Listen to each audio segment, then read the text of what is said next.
Welcome. This is the official PC Gaming Show 2022 pre-show. It's like the show before the show, so make sure you get comfortable, get that aggressively named energy drink you love so much, and get ready for the latest and greatest in the world of PC gaming. It's a little bit like the graphics driver update or the day one patch you have to install before playing your favorite games. Except this is more of the day 9 patch, so gotta keep tuning in or otherwise I'll T-pose for the rest of the show. So while we apply the final dab of thermal paste to this year's PC Gaming Show, let's get things started with some exclusive trailers you can only see in the pre-show right now. Stick around. Returning to your old master's tower, after years of traveling the realms of Aeon, you find it abandoned. Him vanished without trace.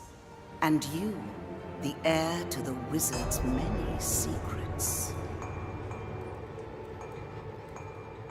Your purpose rekindled, and new tools at your disposal. You work tirelessly to rebuild the once great tower, breathing new life into its empty halls.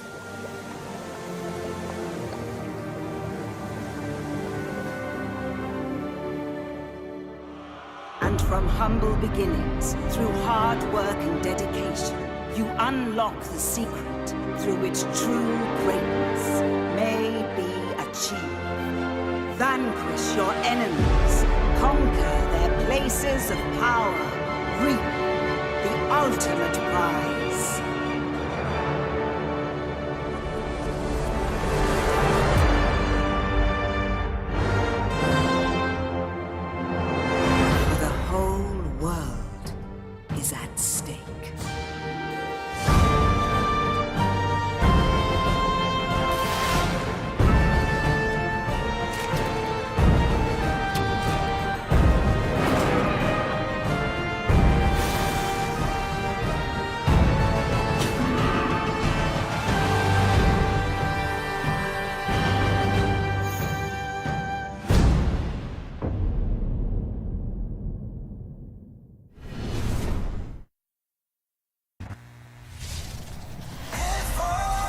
Coming soon, a terrible new foe will face the ultimate warriors.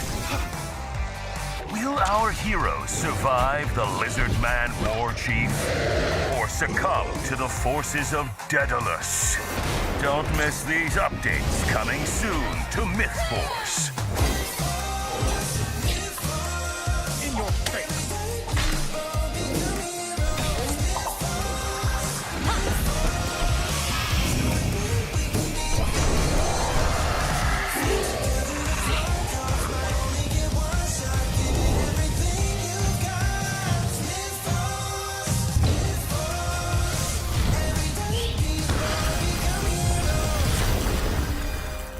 Only on the Epic Store.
Escalated throughout the world. Infantry taking the field. Range on target. And a group of experienced mercenaries called Blacklist. Going stealth. Storming target. Eyes on. Going red. Closing on hostile. Taking hostile tank fire. Global Risk is an international military giant. Got eyes on hostile. Focus fire on target. Prepare for incoming firing. Be advised, we have eyes on unknown contact. What the hell is that thing? In the midst of all the chaos, a new institution has emerged called New Horizon. Providing them the mission coordinates. Initiating strike. Engaged by hostile troops. Initiating Nova drop. We are reporting a massive army approaching the city. Contact. Not like anything I've seen before. Ready, Commander.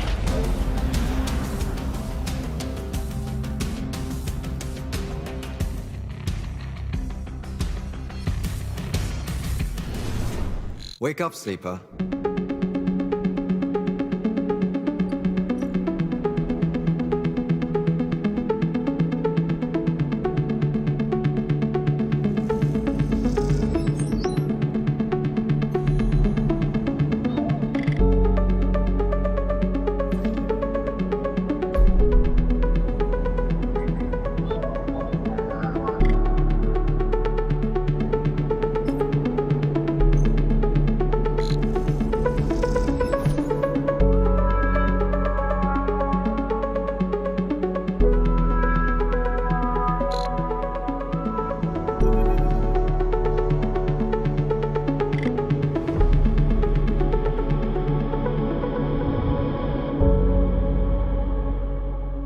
Wake up, sleeper. You have no idea what's coming.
Well, hello there, gamers. Welcome back to the PC Gaming Show 2022 pre-show.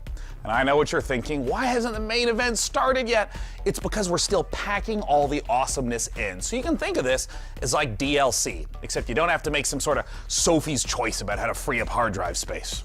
Speaking of which, we have a special treat for you while we wait for the full PC Gaming Show to begin. The exclusive premiere of a new documentary series created by PC Gamer called Tales from the Hard Drive. Stories are at the heart of PC gaming, and that's exactly what the series is focused on, the unbelievable, inspiring, and sometimes unsettling stories of PC gamers who became legends in their own right. Those tales of deceit or victory PC gamers wrote themselves in games like World of Warcraft, EVE Online, DayZ. These represent the spiritual center of PC gaming. And over the course of this documentary series, PC Gamer will lionize ordinary gamers who did exceptional things. Here's the first full episode of Tales from the Hard Drive. You can watch the rest of the series on PCGamer.com or on YouTube.com/PCGamer, debuting soon. The boat to Menethil Harbor was a one-way ticket to death. If you went to Menethil Harbor, you were corpse walking. Being able to see their reaction to me killing them was the goal. I wanted that notoriety. I wanted to be feared. For millions of players, the virtual world of Azeroth is an escape. A massively multiplayer role-playing game where you fight demons and dragons with your friends.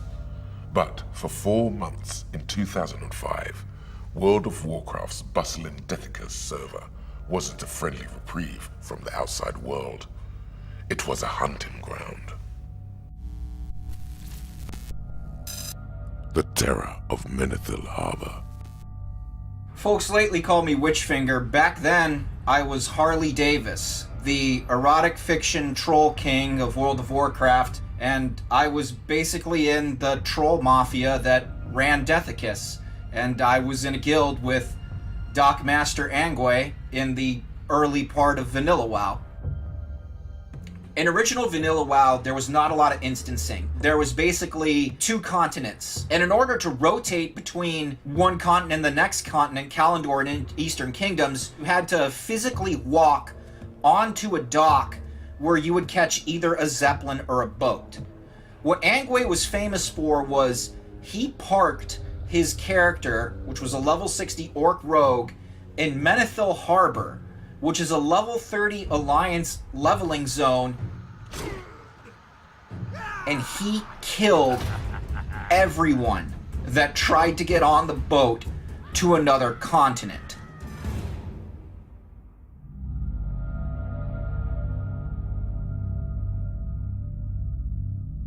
I'm angry, and I killed over 10,000 players in World of Warcraft.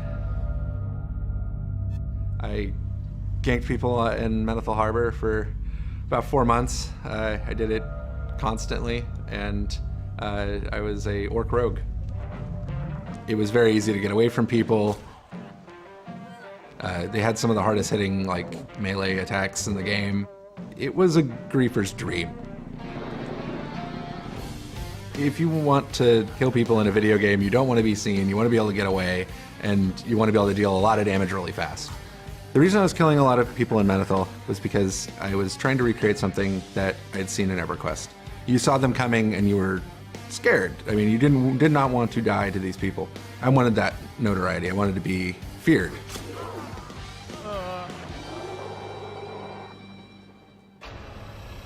People had to come to me, and they didn't really have very many options of where they could go. I mean, it was literally a small dock that they had to walk across and get onto a boat that's a confined space. Menethil was just like the right combination of lack of guards and tricky spots that I could get away from people if I absolutely had to.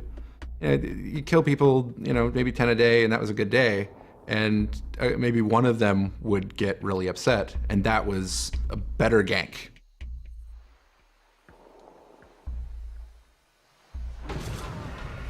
Ganking, the act of killing other players, especially when they're below your level or not wanting to fight, is a controversial tradition in World of Warcraft.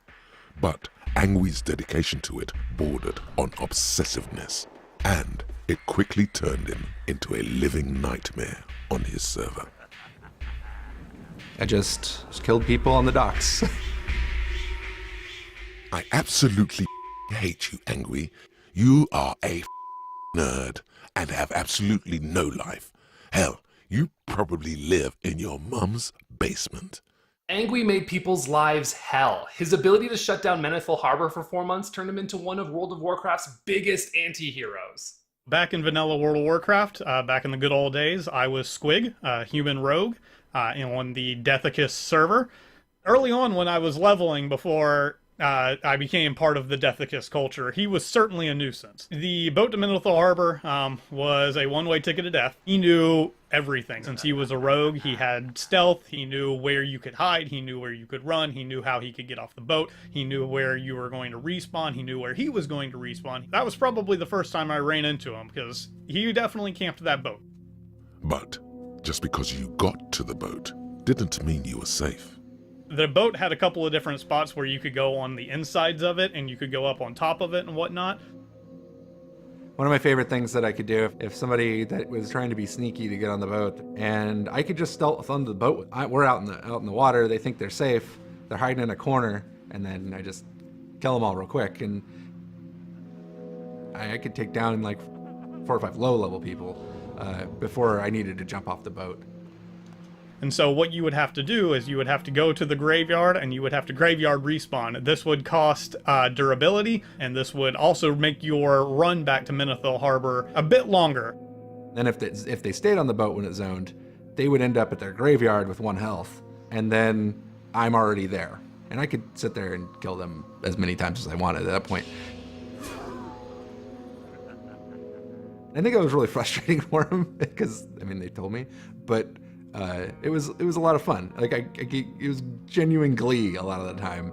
The guy was legitimately a masterclass multiple opponent rogue. He had stealth, he had stuns, he had blinds, he had everything in his toolbox, and he knew how to use every single one of them to make sure he accomplished his goal. What made Angui exceptional was his dedication to his craft. He turned it into a science, one that sent many players over the edge.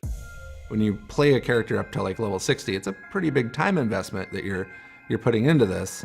And then to have your character just get completely massacred repeatedly, I think it can be hard to keep your cool, I guess. And I find it fun. Personally, he probably only killed me probably 3 or 4 times, so I tried to avoid it as best I could. After a while, once I realized that Angui was peak Deathicus, hey, this is kind of fun. I totally get what this dude's doing.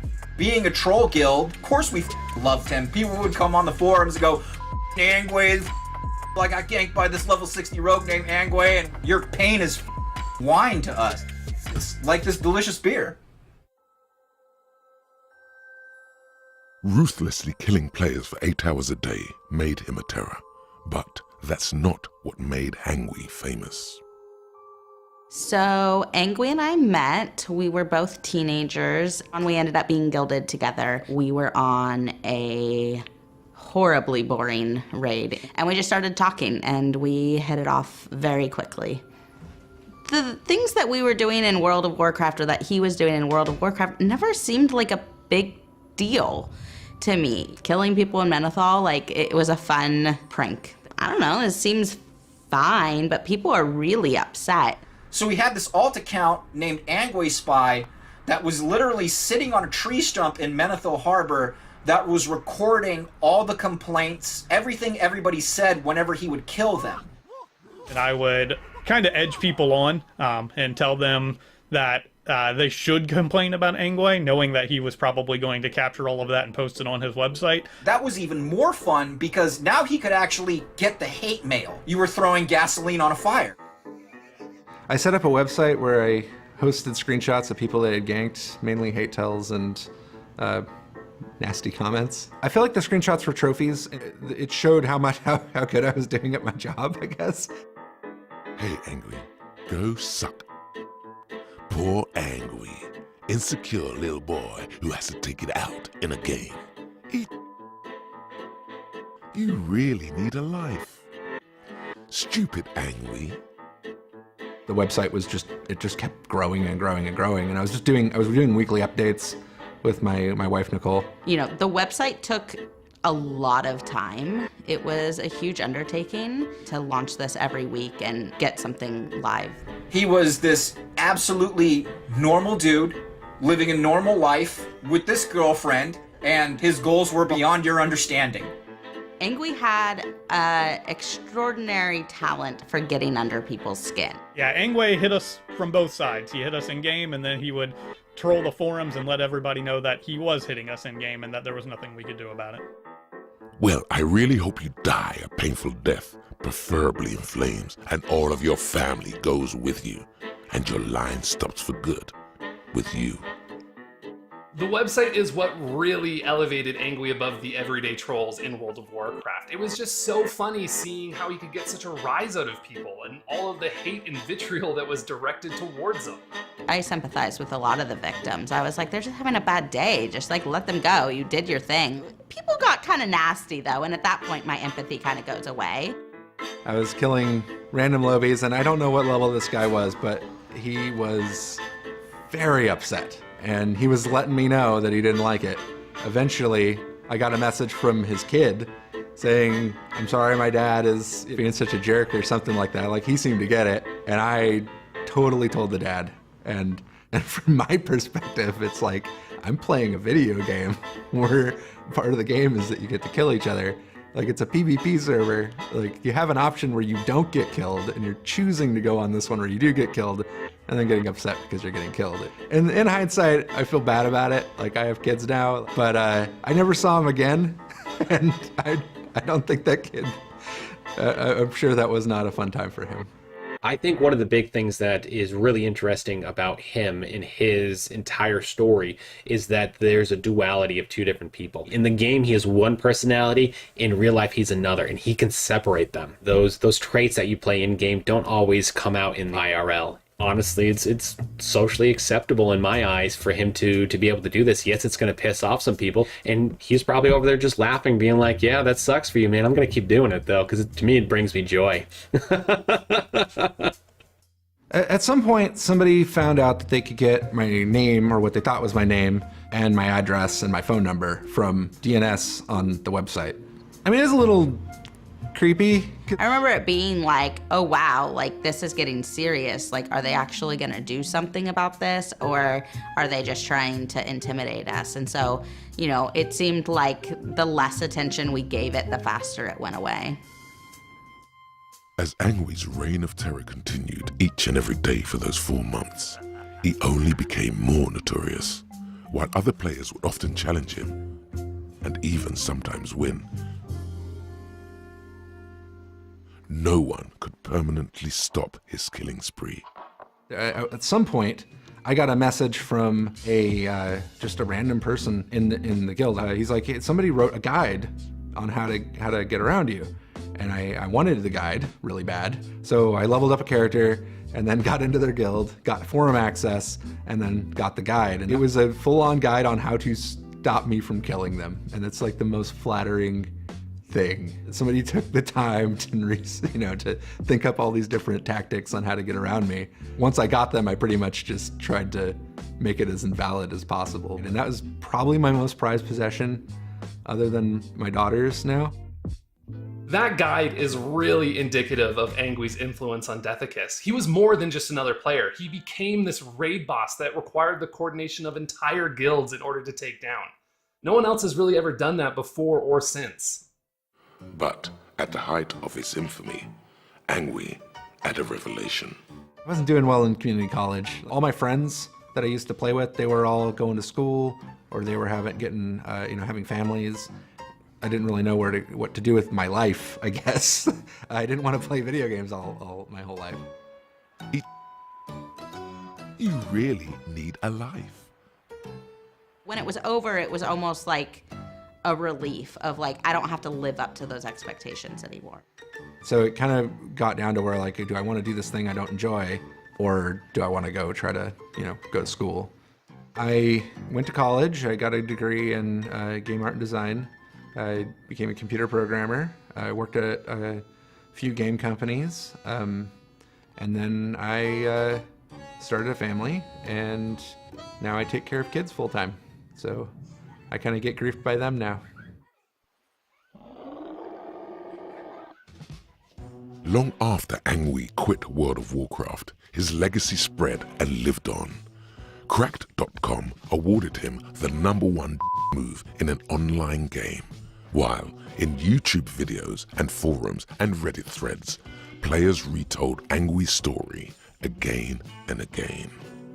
Angui's story really harkens back to a time when World of Warcraft was just much more social. And I think players really crave that kind of freedom to write their own legacy, and that's why Angui's story has endured. I don't know. I don't think that game exists anymore. The gaming culture has changed so much that I don't know that you'd even be able to recreate the same thing again. The best part about World of Warcraft to me was always the people. The community changed. I beat the game. I made friends. That's really what MMOs should be. That's what they are about. And if your MMO's not about that, then your MMO sucks. That's really all there is to it. I think that's where a lot of the really good player stories come from, is that player interaction, and it's something that's mostly gone from games currently, and I think World of Warcraft was kind of the start of that. After I quit, I missed it a lot. Like I was like, this was a lot of fun. I could see doing it again. I'm kind of looking forward to, killing people. People start freaking out. Worry turned into panic. I made a mistake, and I got stuck over there.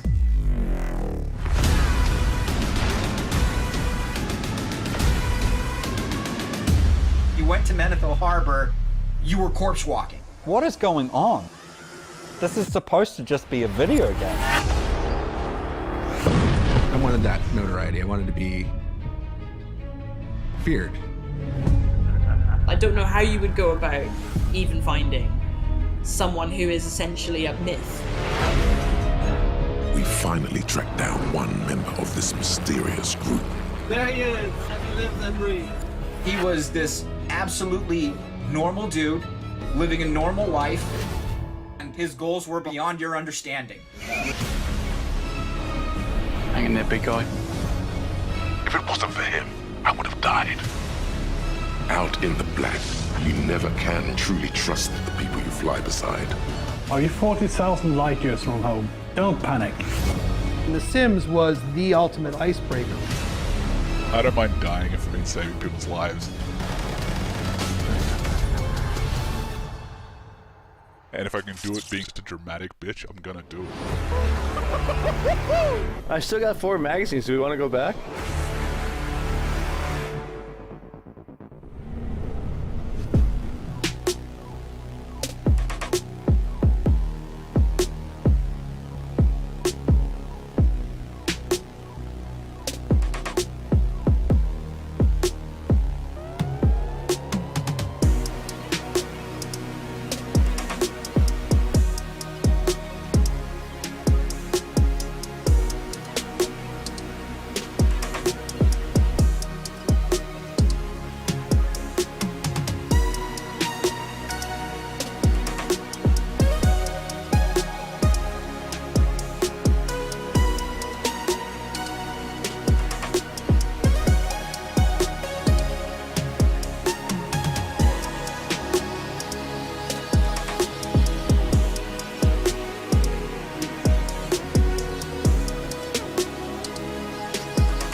Good things come to those who wait, and your patience has finally paid off.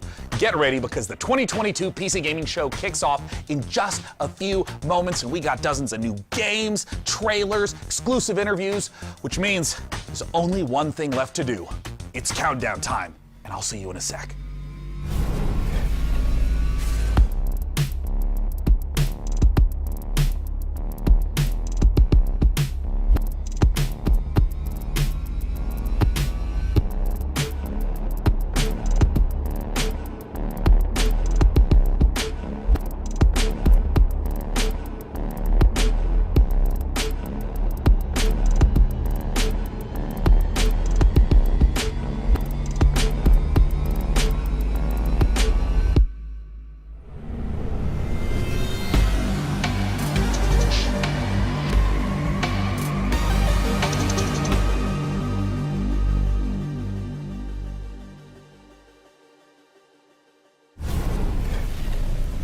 Hey everyone, welcome to the PC Gaming Show 2022. I'm Day 9 still, one of your hosts, joined again by the amazing Mica Burton. Hi. While we may look like elaborate Unreal Engine renders, we are here in the flesh, as is the hardware, bringing you the best and brightest in the world of PC gaming. Over the next 2 hours, we are going to showcase a metric ton of killer upcoming PC games through world premieres, exclusive interviews, and a few surprises along the way. And you, the folks at home, might even be able to win yourself a fancy computer if you play your cards right. And now you may remember the last time you saw me on this show, things ended quite literally explosively. Yeah. There was a robot who tried to destroy the human race, electrocuted me. I think I died. Definitely died. Either way, I'm not really sure. It was standard robot apocalyptic stuff, just minus the overbearing anime dad and existential crises. Yeah, well, actually, what happened to DevBot anyway? Wasn't he supposed to come back for this show for Yeah. like Revenge of the DevBot? Well, he's dead. Oh. We melted him down to try to make our own graphics cards since they're still hard to find, and I would say he's in a better place, but I played Cyberpunk 2077 and he's not.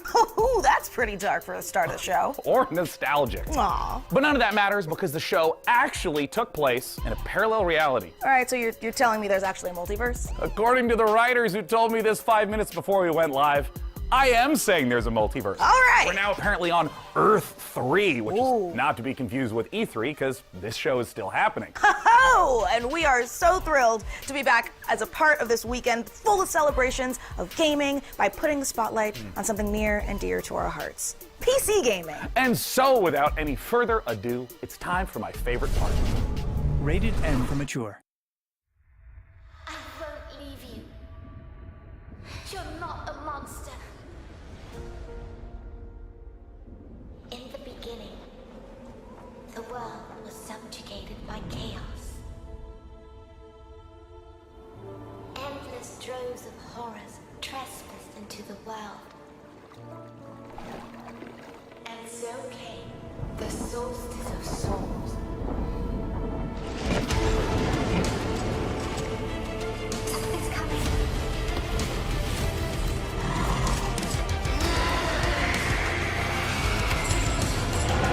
Between death and transcendence, a chimera chooses death. Show us what you got!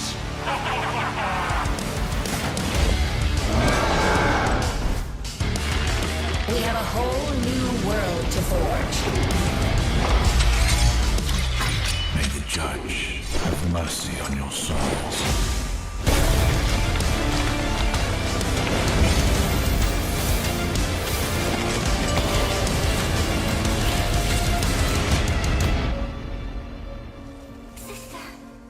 You are here with me.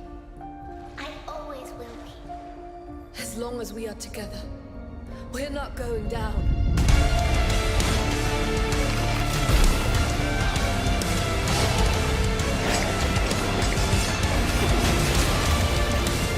They wanted yet another monster. They shall have one.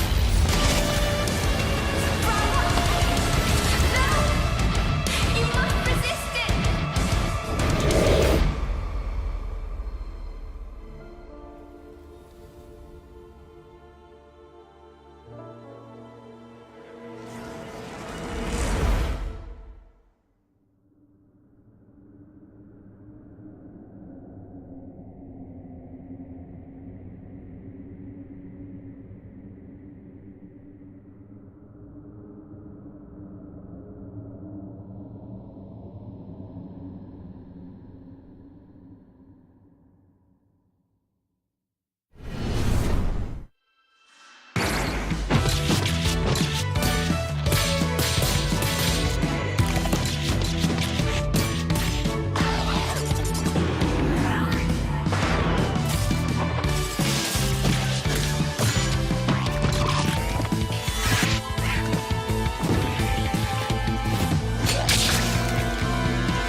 You just saw Tactical Breach Wizards, a turn-based game of sorcery and SWAT team strategy from the makers of Gunpoint and Heat Signature. My strategy, personally, is very simple. Breach, bang, clear, magic missile, dramatic flourish, abra, cadaver. Get it? Cadaver, dead body.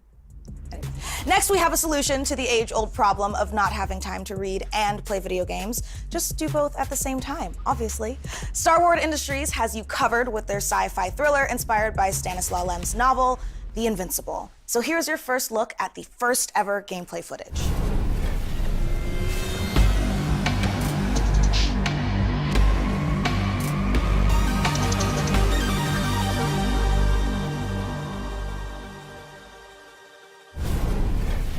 You.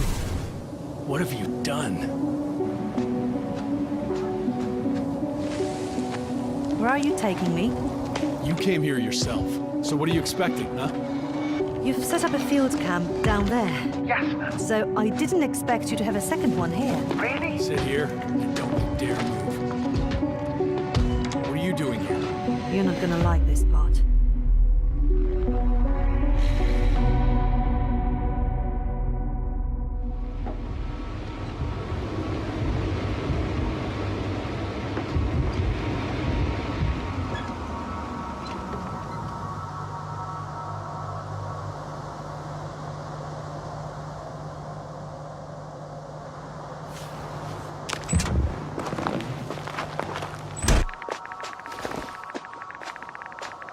The radiation level is growing rapidly. It's starting to get interesting. I'll pretend I didn't hear that, Doctor.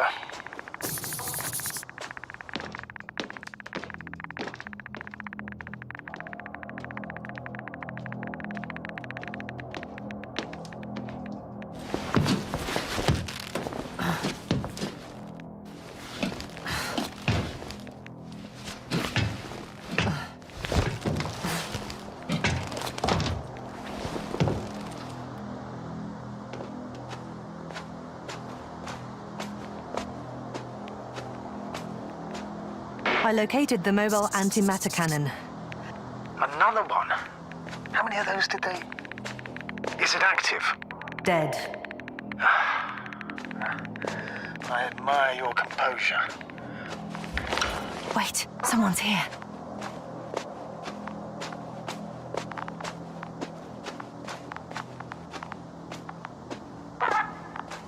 Astrogator, they're dead. So you found someone. Unfortunately, such unpleasant discoveries are indispensable to the mission. I didn't let that thought get to me. I was counting on this meeting very much. At worst, it could have been another abandoned place, but not this. But what exactly? That's a good question.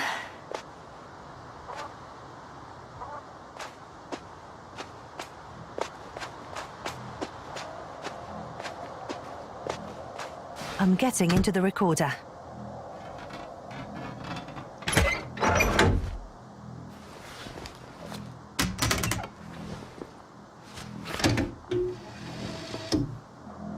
What do we have here? Uh-huh. They made their way through with a beam of antimatter. How subtle. Did you locate this passage?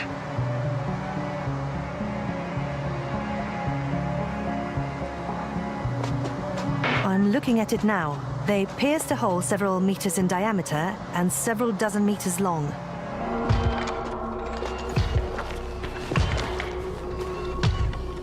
Ah! Yasna, do you hear me? Yes. My head feels like it's bursting from pressure. Can you continue? Yes. I'm better now. Actually, there's nothing here that I haven't seen before. There are a lot of metal bushes that were near our camp.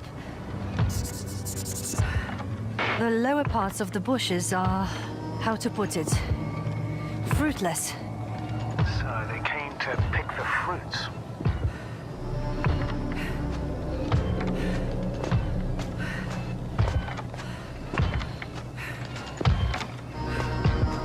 This This robot looks like it has started its task and got stuck. What task? This is one of the robots carrying containers with research material. It took the container, but never left that place. Why do you think it's stuck? Well, it goes in circles using the same path.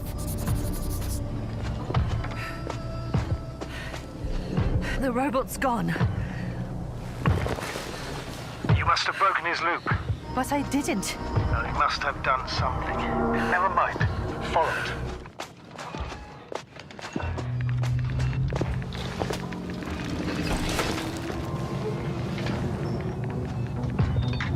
Fuck!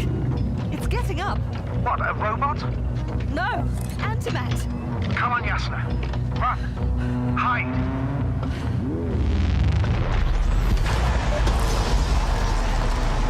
Yasna, are you alive? Yes, it's fucked up the robot. What's it doing now? Oh no.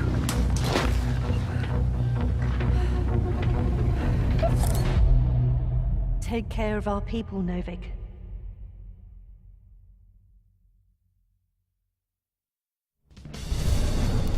It's time to take a pit stop at the nearest dungeon to prove that chivalry isn't dead. And if you think I emphasize those words weirdly, you're right. And it'll all make sense momentarily when you see these next 4 games, especially when you hear from our friends at Tripwire Interactive. Roll that beautiful footage. You? Nah. You don't have what it takes. You'll be back here too scared to try again. 'Cause the dungeon will turn you into lunch meat. Unless you're way tougher than you look. We got the guns, the turrets, the upgrades. But what you really need is guts and skills. Grab your posse and say your prayers.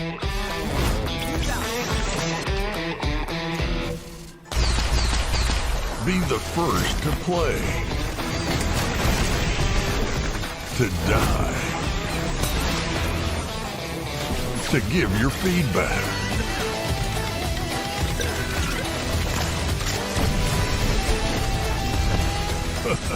Do you have what it takes?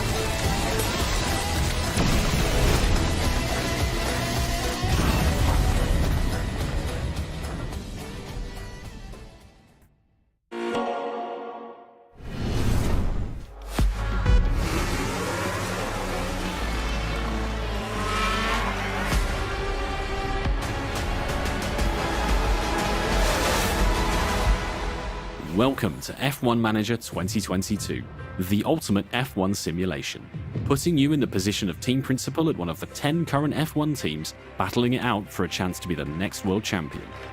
Choose your team and drive every decision that leads to you making your mark on the grid, and hopefully the podium. Winning championships depends on your ability to make the right calls on and off the track. During races, you'll mastermind strategy, plan tyre stints for each driver, and make changes on the fly when necessary. Issue driver callouts, such as instructing them to attack or defend, manage their tyre wear and battery usage, or even to avoid battling a teammate. All while reacting to dynamic events like race incidents and fluctuating weather and track conditions.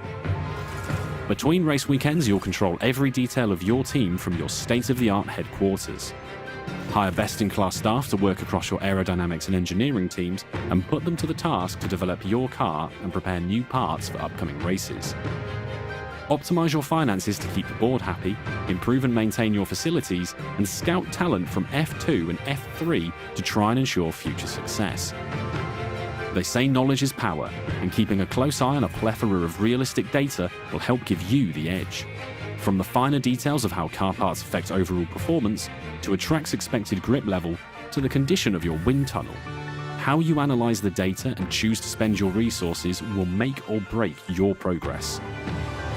You'll find depth and detail in abundance, even down to real-world team radio messages between drivers and engineers, and race commentary from David Croft and Karun Chandok.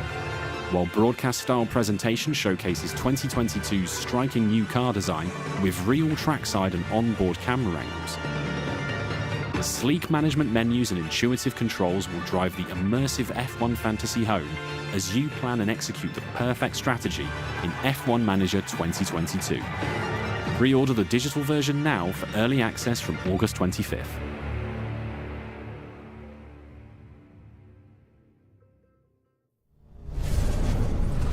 Hey everyone, after 1 year of Chivalry 2, we've more than doubled the size of the game, and now we're excited to bring even more knights onto the battlefield. Because today, right now, Chivalry 2 is out on Steam with crossplay between all platforms. This is our biggest update to the game yet, and it brings players to an all-new desert theater of war, and best of all, brings us horses into Chivalry 2 in mounted combat. We want to thank our community for making the game the success that it's been so far, and if you haven't played it yet, now is the best time to check out Chivalry 2. Take a look at our new trailer that shows off the new update and its Nosian invasion.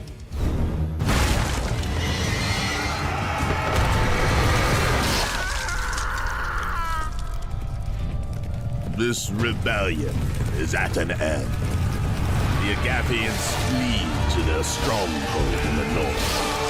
This land is mine! Now Denosia rises from the south. Kill them all! Throw the dogs back into the desert.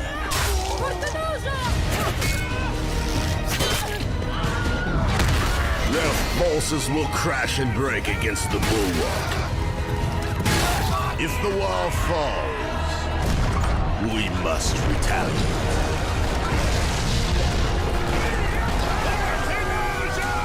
Ready the ships!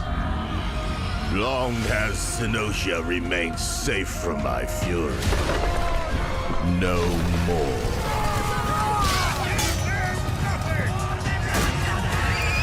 They dare to strike out at us. Their city will fall. Their people will bleed. Their knowledge will burn. My reign will never end.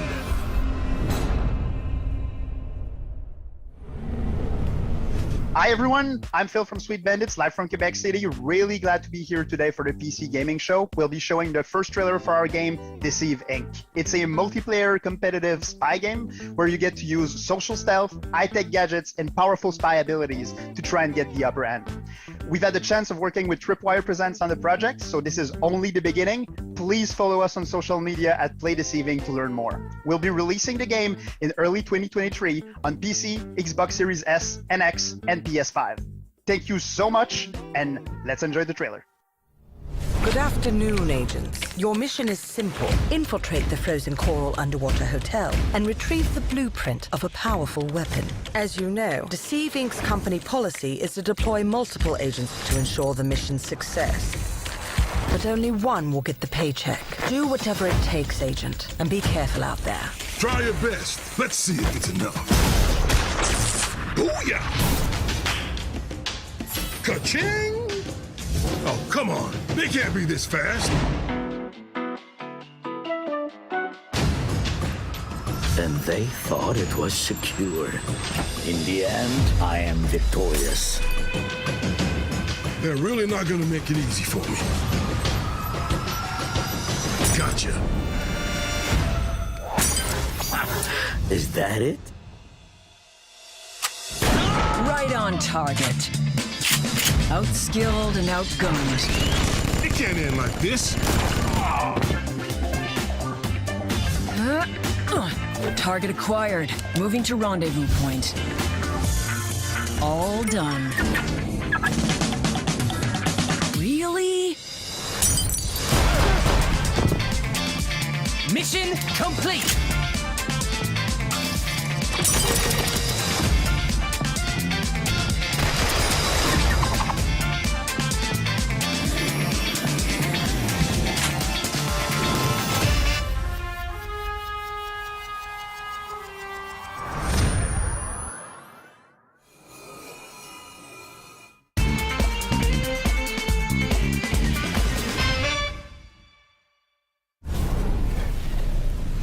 Let me ask you something. Do you ever have a reoccurring dream that you really wish would come true?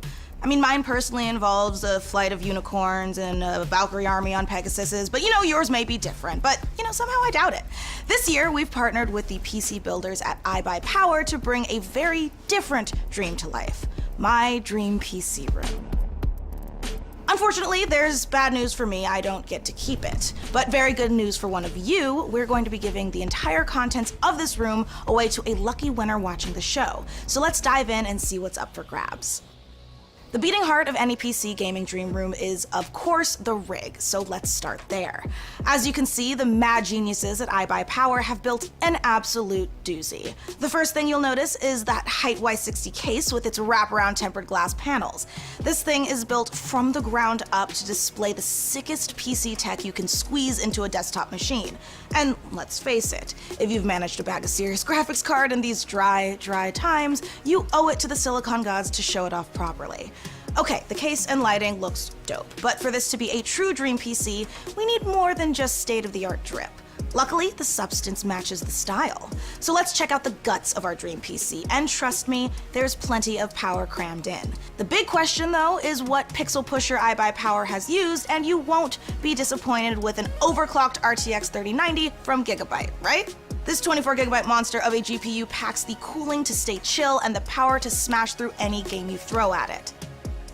The graphics card is the rig's MVP, but any superstar needs some dope backup, and the fastest gaming CPU around, the Intel 5.5GHz Core i9 12900KS with 32GB of DDR5 RAM and 2TB of seriously fast SSD storage, both from ADATA, makes up the perfect support team.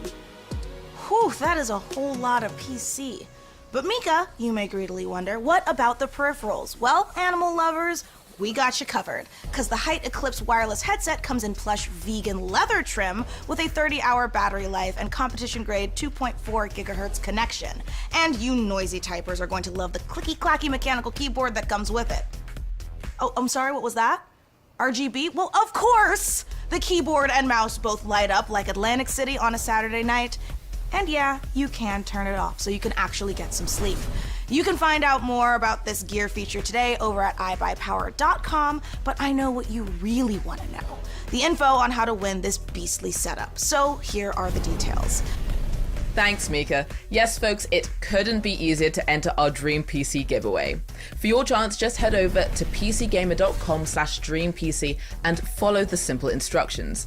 There, you'll find a complete breakdown of the prize, which, don't worry, also comes with some very swish monitors as well as the eligibility rules. Good luck, gamers. That is right, just head over to pcgamer.com/dreampc for your chance to win. But for now, let's get back to the games. From Kepler Interactive and A44 Games comes Flintlock, The Siege of Dawn, an action RPG from the team behind Ashen, where gods and guns collide.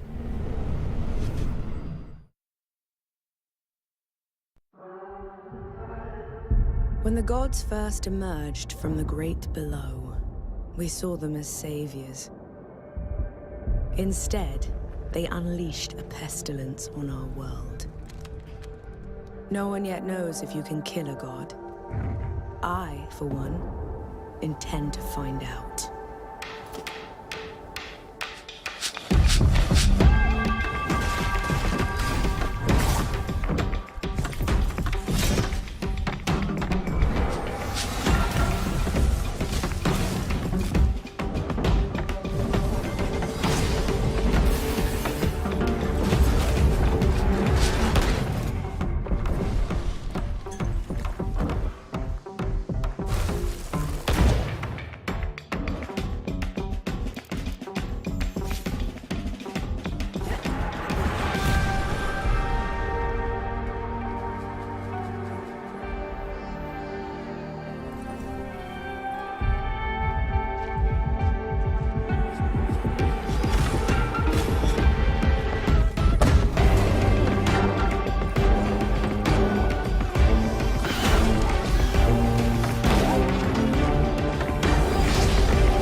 Hey PC Gaming Show, I'm Derek Bradley, the CEO of A44 Games and creative director of Flintlock, The Siege of Dawn. Flintlock is set in a world ruled by old gods, and so as humanity, you now have the power of black powder and bombs and flintlock rifles to finally overthrow the gods and take the world back. You'll play as Nor, a Blackstream sapper, one of the elite explosives experts of the Coalition forces. Nor herself has a personal vendetta against the gods and will stop at nothing to get her revenge. But you won't be going it alone. Where Nor brings firepower, her fox-like companion Enki brings magic to the battlefield. You will have to master a combination of axe combat and gunplay, while your companion Enki uses his magical powers to disrupt enemies. We can't wait to show you more of Flintlock before it's released next year. Head over to our socials for more info, and don't forget to wishlist now on Steam and Epic Game Store. Have a great show. Coming up next, a mysterious new sci-fi game from 11-Bit Studios, the creators of This War of Mine. Hear all about it in our exclusive interview. We'll also show you what's next for Outriders from Square Enix and People Can Fly. Plus, if you look back on high school and think, you know, those 4 years would have been better if I was fighting literal demons, you're definitely going to want to study up on our next world-exclusive independent game inspired by the Persona series.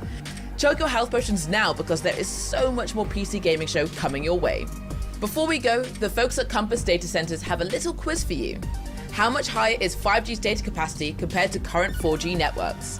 Scan this QR code and answer the question for a chance to win $500 worth of stuff from Razer, or visit gaming.compassdatacenters.com. Okay, now back to the PC Gaming Show. Ready to game the system? Meet Mana. You slay. You achieve. You win. So should your bank account, because your power shouldn't stop when the game does. Mana is the best gaming rewards debit card where you can earn perks and points by paying and playing, and get rewarded with the things you actually want, like that skin you can't wait to show off, or your next gear upgrade. So why pay any other way? Pay with Mana. Pay with power. Mana. Game the system. So I know what you're thinking, and the answer is yes. It's time to talk about The Alters, the brand new game from 11-Bit Studios. The Warsaw-based studio made us cry in this war of mine, make difficult choices in the face of climate apocalypse in Frostpunk, and battle encroaching corruption in Children of Morta. The Alters sends us to the deepest, darkest reaches of space, in a survival story that is guaranteed to give you an existential crisis, in a good way. This is a really big moment for this year's show. I can't wait. Let's take a look.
joining us now to talk about what we just saw all the way from Poland is Tomasz Kasiewicz of 11-Bit Studios. Welcome to the PC Gaming Show, and thanks so much for joining us. Thank you so much. Hello.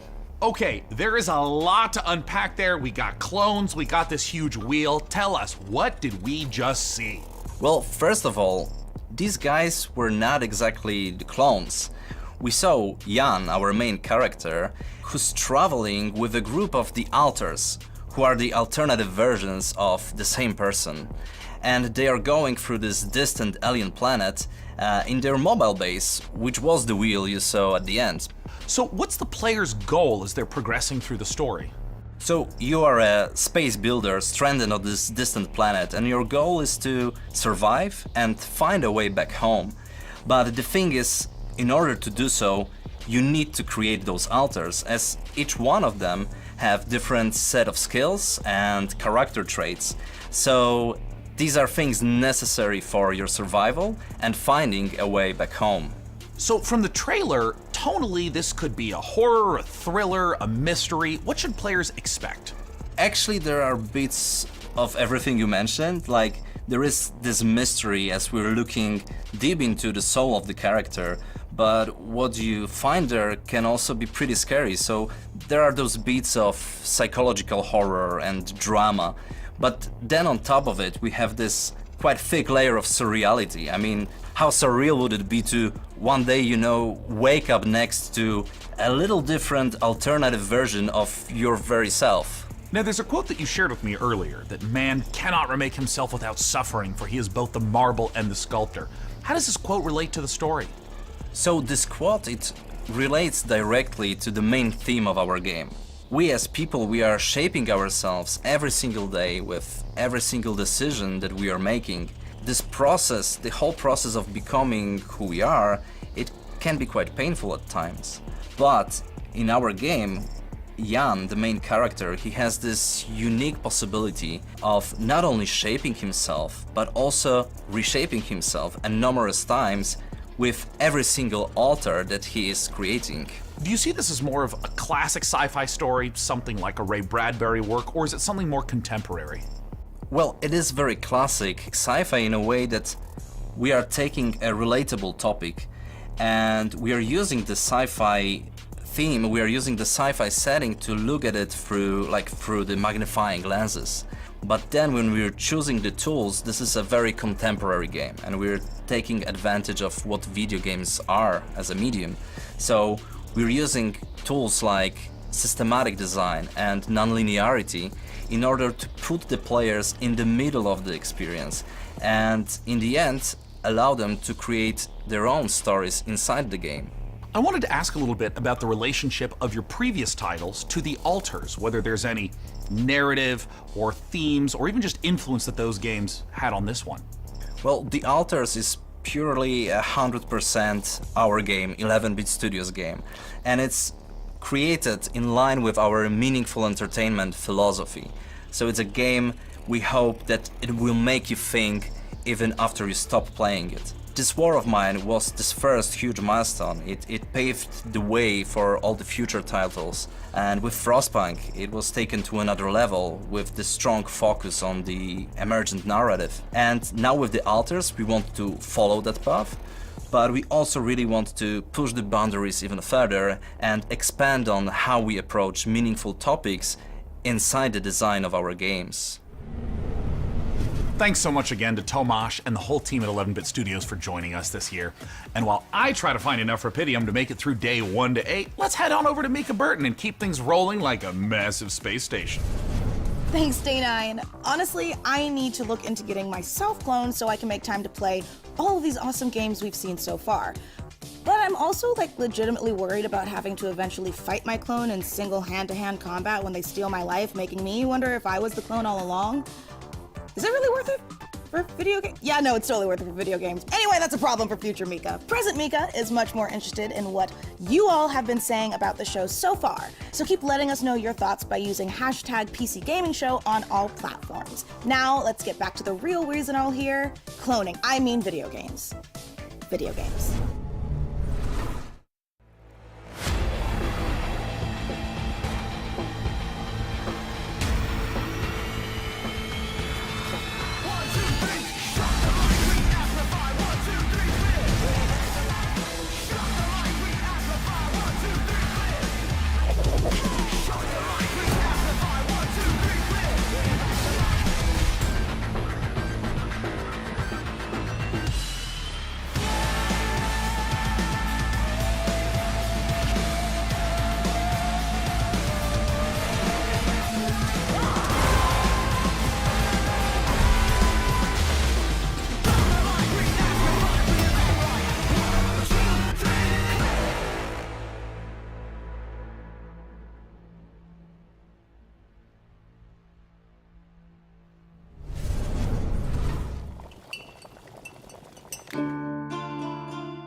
Sure, when Tiny Build lets you open your own medieval potion shop, you get hailed as a master alchemist. But when I do it, I get a sternly worded letter from my landlord about how my cauldron violates our lease agreement. Whatever, it's his loss. But more importantly, folks, we promise you the maximum amount of games humanly possible, and we aim to deliver quite literally.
Before your eyes lies the Celestial Islands, a world of peace above the clouds, protected by 4 great houses.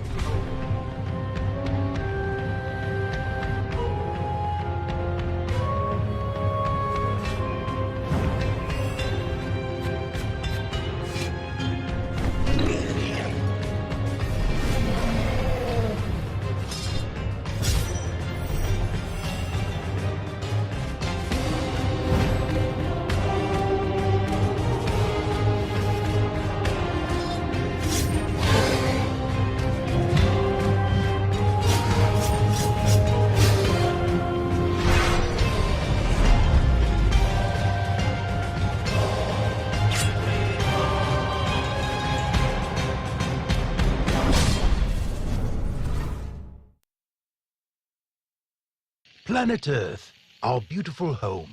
To protect it, we must reach out to explore the unknown. Our team of experts is presently probing the deep sea in a struggle against the yoke of overregulation. These security and defense innovations allow you to shrink any problem down to size. We surge forward, obliterating the enemies of progress, but we refuse to let these victories go to our heads. We are the future. We are Orzine. And now it's time to give you an exclusive briefing on what's next for one of PC gaming's titans of modding, simulation, and scale, Arma 4. Last month, developer Bohemia Interactive kicked things off by releasing Arma Reforger on Steam in early access. This playable prototype will be a foundation for Arma 4. And with it playable on Steam now, we have a ton of questions about the future of Arma. I mean, after all, this is the series that helped birth the survival genre through DayZ. Oh, and also this other little niche genre you may have heard of called Battle Royale. To help us peer into the future for this project, we've got none other than Bohemia Interactive. Thank you so much for joining us. So as of right now, Arma Reforger has been out for about a month. What is it that you've been learning or seeing from players? At first, we've learned that players like Reforger a lot and they appreciate the work we've put into it. We also realized they like modding a lot and they review this as a key quality of our games. And we were very pleased by the reactions of both our community and the new players who immediately started flooding internet with videos, playthroughs and praise of our new technology. So we are very glad that the reception was so good. So there's no doubt players who have been longtime fans of the franchise stepping into Arma Reforger, and I'm curious, what were some of the big challenges of rebuilding that specific Arma feel from the ground up in this brand new engine? Well, it's a very tricky subject because even internally it's an ongoing kind of fight. So I'm myself very much on the very purist side of things, so no HUD, no save games, no superficial helpers, and this fight can get very intense even in-house. So I'm the real Arma purist, and I'm on this for 25 years now, so I will keep fighting, but obviously this is part of the fun. So there's always never-ending battle. I think 2 years ago we really struggled to keep it Arma and even internally preserve our own standards, so do it our own way rather than replicating what's maybe normal in other games, because our goal is not to make the same game as all other games. So our goal is to remain unique. I'm curious if you can speak to what the main goals of Reforger is, because it's a little unusual compared to other releases. I mean, for instance, how much content should a player expect if, say, they've been playing Arma 3 for years? Our goals were, of course, to restart the series from technological standpoint, really make room for some new achievements, utilize the technology which is state of the art, both in terms of how it looks like, how it's controlled, how it can be modded. It's important to understand it may look as a kind of normal game on the surface, but there is a big system behind it. So just the tool suite is a massive tool suite, never tested by a large public. So it's a premiere of a tool suite, and these tools are being built for nearly 5 years now. So we really need users to start using them to keep improving and continue building it. Sorry to interrupt, but we have one quick question from the Arma fans. Has Russia's invasion of Ukraine impacted your approach to Arma 4 and Arma Reforger, a game that depicts the Cold War?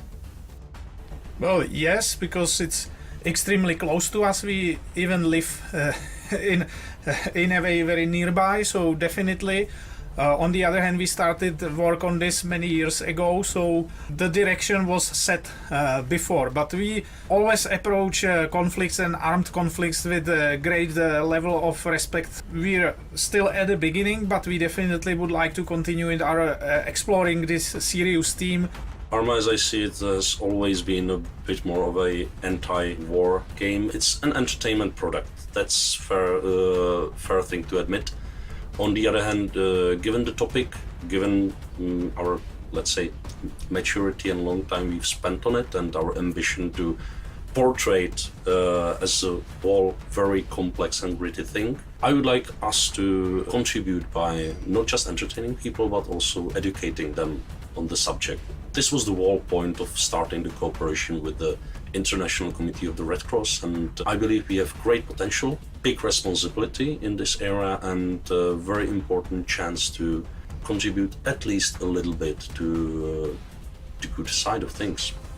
This would not be an interview about Arma unless we were asking about modding. I mean, so many amazing games and genres came from Arma mods, so I gotta know what's possible in Reforger that wasn't possible in the past.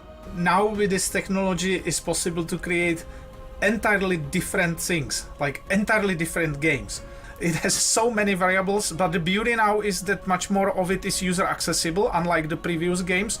So people can easily digest how this is constructed in our workbench tools. So unlike previously where it was more hard-coded in the C++ engine, so now they can check the data of every single element of the game and go much, much deeper than in previous games. So this will be super exciting. Now, I wanted to ask a little bit about performance, because anyone who's played Arma knows that it can get really challenging to get a good frame rate in those massive multiplayer matches. So I'm curious, what expectations should players have about performance leading into Arma 4? Arma 3 was built on foundations laid down in times of single core and no GPUs, basically. So this time much more computations and intensive rendering things can be done directly on GPU, but it required completely a new approach. Again, we are in the beginning, and we know that there are problems, there are difficulties, but we are solving them one by one. We are really gathering community feedback and even our own definitely feedback, so we are moving things forward. And yeah, it's about optimization. It's not that much about FPS, but also for like network traffic, for instance. When you have this massive multiplayer game, it's a huge challenge. Server performance, of course, and all the technical things. So we are moving forward. Thank you so much again, Bohemia Interactive, for giving us the inside scoop on both Arma Reforger and Arma 4. Now, you don't go anywhere, because here is what's around the corner. Just around the corner in the PC gaming show, prepare to experience terror ranging from the subaqueous to the subconscious with the latest from Shiro Games. Hold on to your butts, because front-end development spared no expense on the new Jurassic World Evolution 2 expansion, and get your crowbars ready for Half-Life Alyx Levitation, a special project from some very talented modders. Oh modders, what would PC gaming be without you? While we're here, quick geography question. Which parts of the world use the most bandwidth for gaming? Answer this question for the folks at Compass Data Centers, and it could win you a $500 Razer gift card. Scan the QR code on the screen to enter. Last year, Shiro Games debuted War Tales at the PC Gaming Show, but the publisher has a lot more than its medieval sandbox RPG on the way. Up next, we'll hear what's up with Shiro's slate of projects, and stick around for the debut of 2 completely new games, Decarnation and Abyssals. Hey everyone, thank you very much for the invitation, Mica. I'm James, and I can't wait to show you everything that we've got prepared for you today. So it's been a crazy couple of months for everyone here at Shiro Games, with Dune Spice Wars marking the most successful release in the history of the company, and it's entirely thanks to all of you. But today, let's look at Dune Spice Wars multiplayer mode. Up to 4 players can go head-to-head and free-for-all, 2v2, all work together in co-op against AI opponents. We're introducing new synergy systems between factions that will open a vast number of strategies to help you crush your opponents. Multiplayer will be available in Dune Spice Wars very soon. After 5 years and nearly 3 million units sold, Northgard's story finally continues.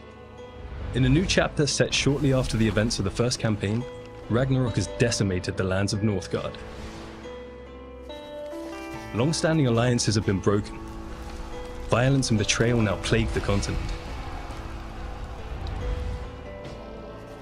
Forced to depart what they once called home, our heroes arrive on unknown shores and find themselves confronted by unfamiliar faces in a dangerous new realm.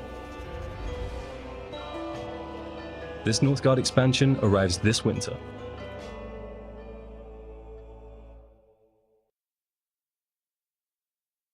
And for all of our War Tales players out there, Cooperative is finally coming to our open-world tactical RPG.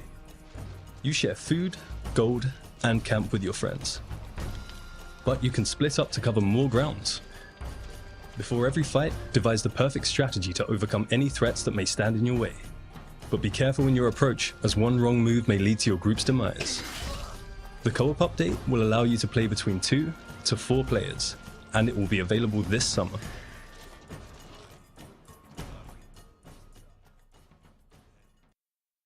So a few months ago we announced Shiro Unlimited, a new publishing label created by indies for indies, and we are very proud to announce 2 new titles coming from the Shiro Unlimited family.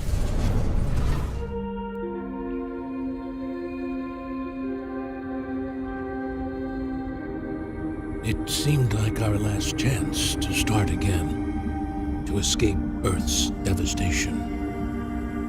We used our limited resources to lay the foundations of a new life, deep below the waves of this strange new planet. But soon, we realized it was not the dream world we had hoped for. When faced against the darkness of the abyss, we found ourselves helpless. Lost. Isolated.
Thank you very much for sticking with us, everyone. We hope you enjoy the rest of the show.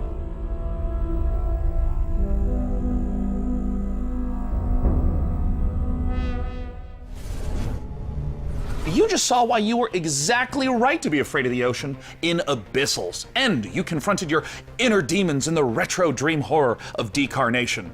Next up, how do you rebuild a city in a world set after the collapse of civilization? Let's find out how by taking a look at I Am Future from Tiny Build.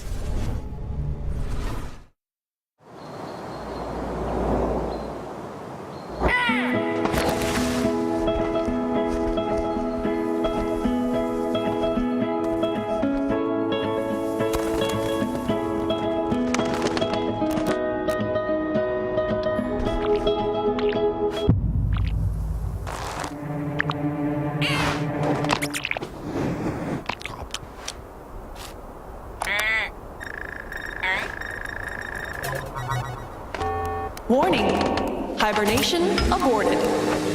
Your total hibernation time was 6 years, 6 months, 5 days. Welcome to Eden, your new home. I have no idea where the hell I am. But damn, this place is gorgeous.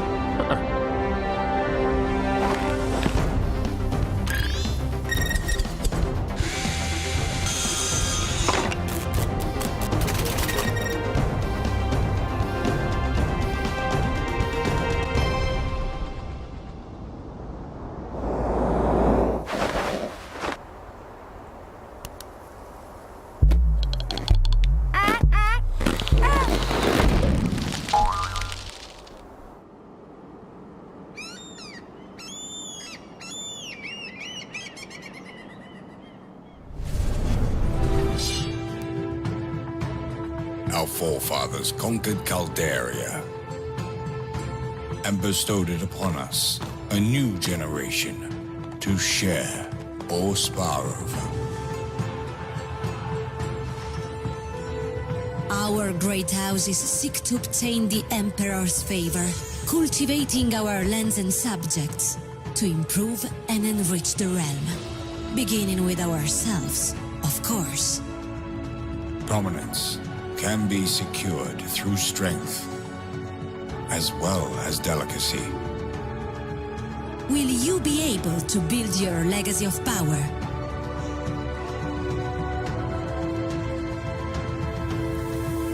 Join the great houses of Caldaria.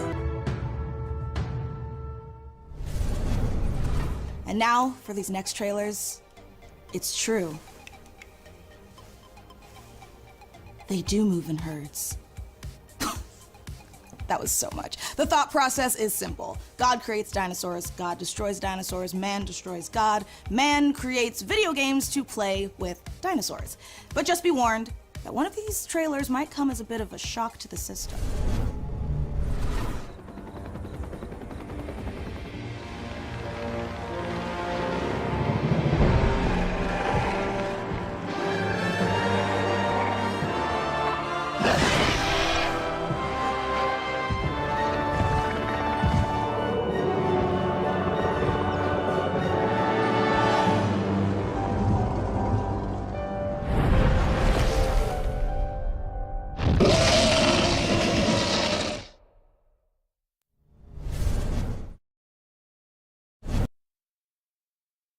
PC gamer.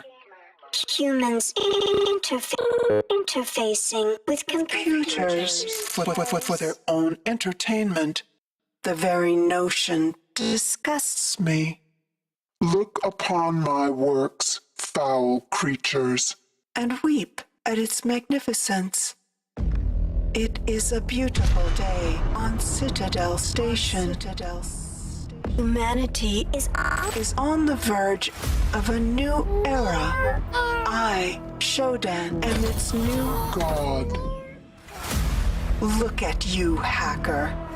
A pathetic creature of meat and bone. How can you challenge a perfect, immortal machine? You are an insect. You are nothing. I create. I iterate. I fuse flesh and steel into perfection.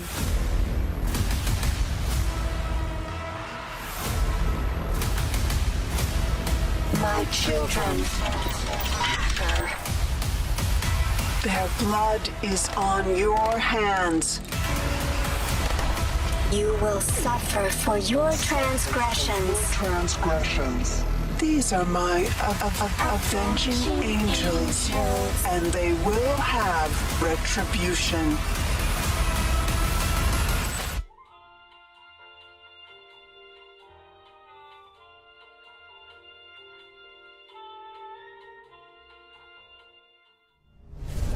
What an incredible and frankly horrifying trailer. Developed by Night Dive Studio, System Shock is the return of a beloved, acclaimed sci-fi saga. Today, to take us even further inside the world of System Shock, I am thrilled to welcome the one and only Warren Spector. Thanks so much for joining us, Warren.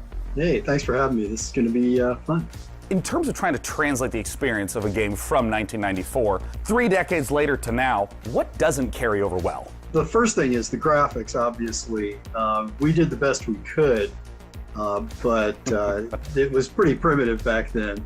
And the other one is the user interface. If you look at when the game opened, the original, a help screen that came up, and it filled the entire screen with text.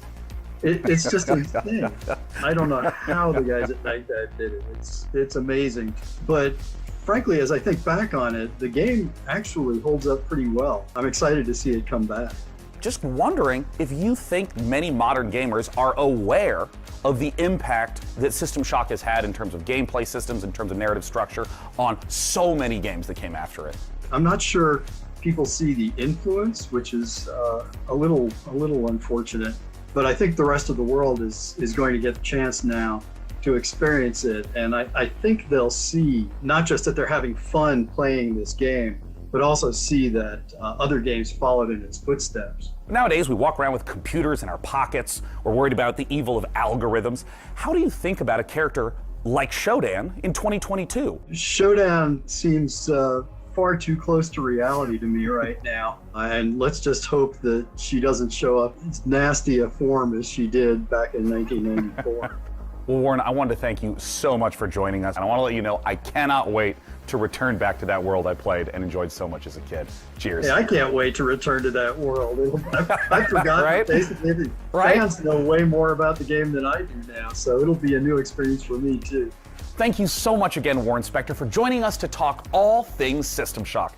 I personally can't wait for the game to come out, though. It might completely ruin my sleep schedule, but before I spiral further, here are some more games to cram into your eyeballs. Since the first pioneers changed the harshest aspects of our world, every generation has upheld the solemn promise of our forefathers, that the rise of Titan would forever be without misery or bloodshed. We seek nothing from the solar system but a lasting amity of reason and justice. To see a war under any pretext would bring ruin to the great works of mankind. Any victory achieved through that deepest expression of human unreason would be as devastating as defeat. We have but a singular purpose: to establish peace and security for all mankind. The war between Mars and Titan devastated our solar system. Lead the survivors to Demarat, where you will continue Falling Frontier's storyline campaign in orbit of an alien star.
right, gamers, good work. You've made it here to a site of grace, or a bonfire, or a sculptor's idol, or a lamp. Make sure you're staying hydrated, replenish your potions, and most importantly, keep letting us know what games you're excited about using hashtag #PCGamingShow. I mean, personally, I can't wait to play The Altars. Ah, good. Now that we're all rested up, feeling good, it's time to enjoy a slice of that lovely cyberpunk life, courtesy of Nivalis, and experience the investigative horror of Immortality, the latest from the mind of Sam Barlow.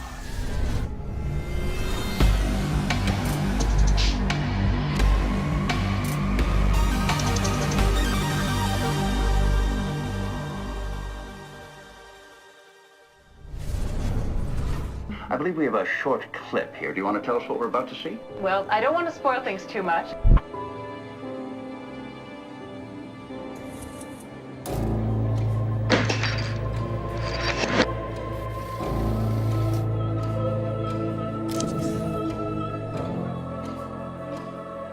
Does this work as a confession?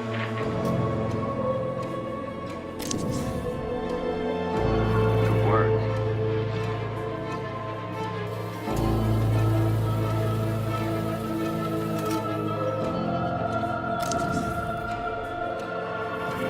That's fabulous. Now it's worth more.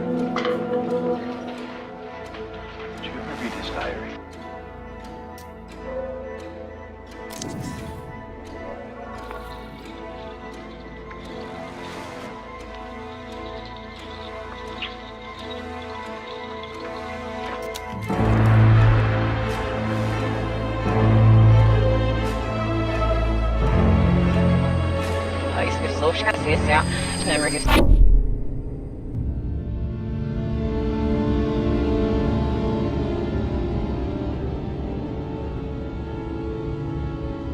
We can take a break.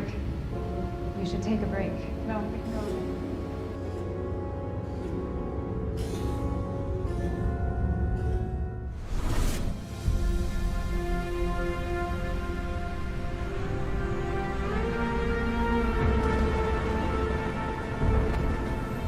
Hey, boss. Time to wake up. We got customers waiting. What do you mean you don't know where to start? Let's clean this place up.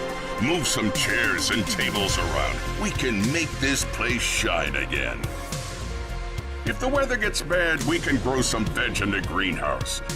Once we start making real money, well, then you can rent that fancy new apartment in Midtown. So make friends, make enemies. Give customers a route, just turn on the old charm. Or water down their drinks. I'm not your conscience. This is a world to explore, to make stories. Your stories.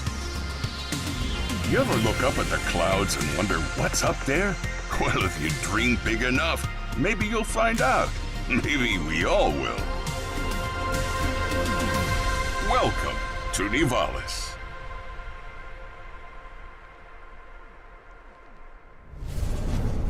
Hi, I'm Marco. And I'm Roman. At Ironlands, we are big fans of cyberpunk fiction and games, but we have our own ideas of what a cyberpunk world can be. This is a game in which you manage your restaurant, bar, or nightclub, take care of your staff, make deals, farm, and experience the stories of the people you meet. Or maybe you just want to take the day off and go fishing at the docks instead. Nivalis primarily uses voxel art for the environments. We spend lots of time creating a unique atmosphere with high levels of detail and dynamic elements.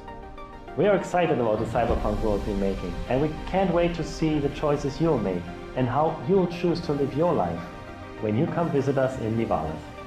You can wishlist Nivalis now on Steam and the Epic Game Store. Mana is the gaming rewards debit card that puts the power back in the hands of players. So with every quest you complete and every purchase you make, you're earning for the rewards you actually want. We make it easy for you to set up and start. Just sync your favorite games to your Mana account and start earning real-life rewards the next time you play. So why pay any other way? Pay with Mana. Pay with power. Mana. Game the system. Get ready to overclock your eyeballs, because this next trailer is coming in hotter than my computer with 3 Chrome tabs open.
You just saw Demon School from Welsh developer Ysbryd Games, and now it's time to take a bit of a spooky transition. If you're at home, turn on all the lights in the room, make sure the salt circle is unbroken, and check to see that your door is properly painted with sacrificial lamb's blood, because things are about to get certifiably terrifying.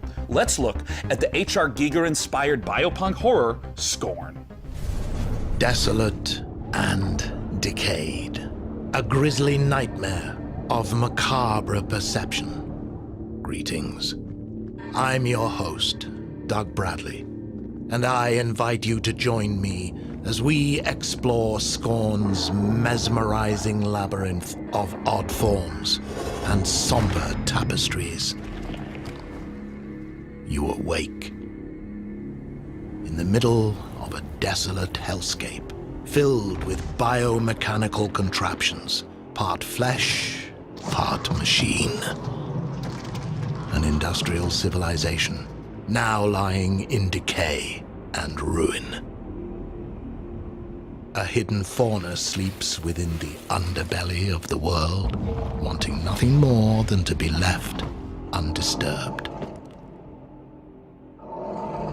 Scorn has been carefully crafted with great attention to detail. Everything is focused on building a specific atmosphere. From a unique organic ecosystem to an unsettling soundscape created by Ethek and Lustmord. Scorn has no dialogue, so most of the storytelling comes from the environment, discovering the ever-present symbiotic relationships and how things are connected equips you with the tools to progress. While there is shooting within the game, Scorn is not a shooter. Every encounter must be carefully considered. A wrong choice could be deadly. I hope you've enjoyed this glimpse into the twisted world of Scorn. The team at Ebb Software can't wait for you to uncover the secrets of this unique world as you experience Scorn firsthand this October. Are you prepared to unravel your inner self within Scorn's world of horror?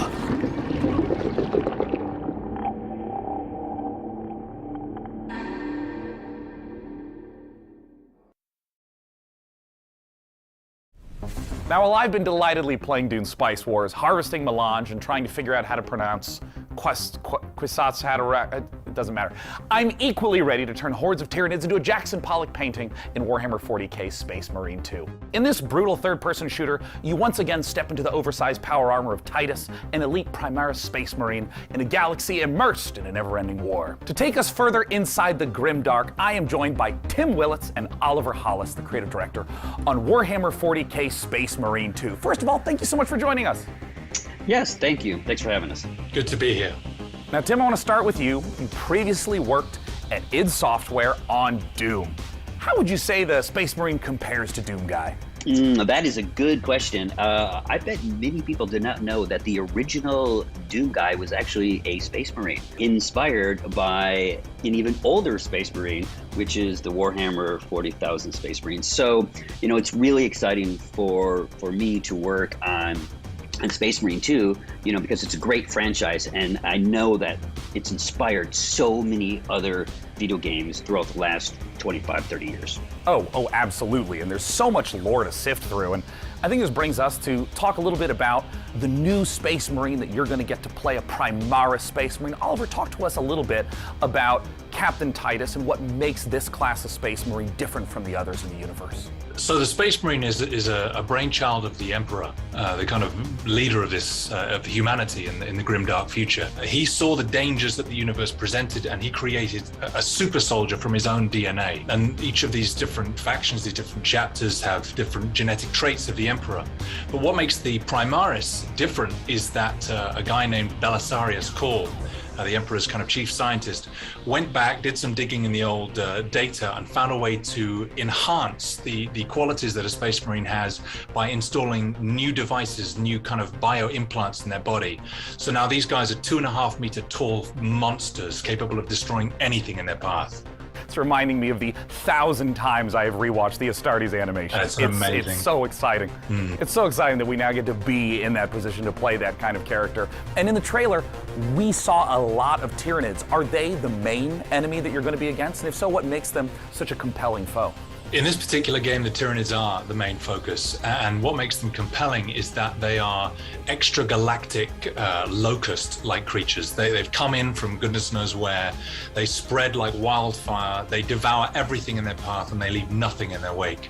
So one of the great things about the Tyranids is they come in the thousands, and our proprietary engine, the Saber Swarm engine, can deliver these epic battles. Now we will have thousands of Tyranids, and you will rip and tear through them all. I mean, that is so thrilling, because this is the sort of thing that older games couldn't even hope to do. And you're talking a little bit about combat. I know that some of the previous entries were more melee focused. What's the combat like in Space Marine 2?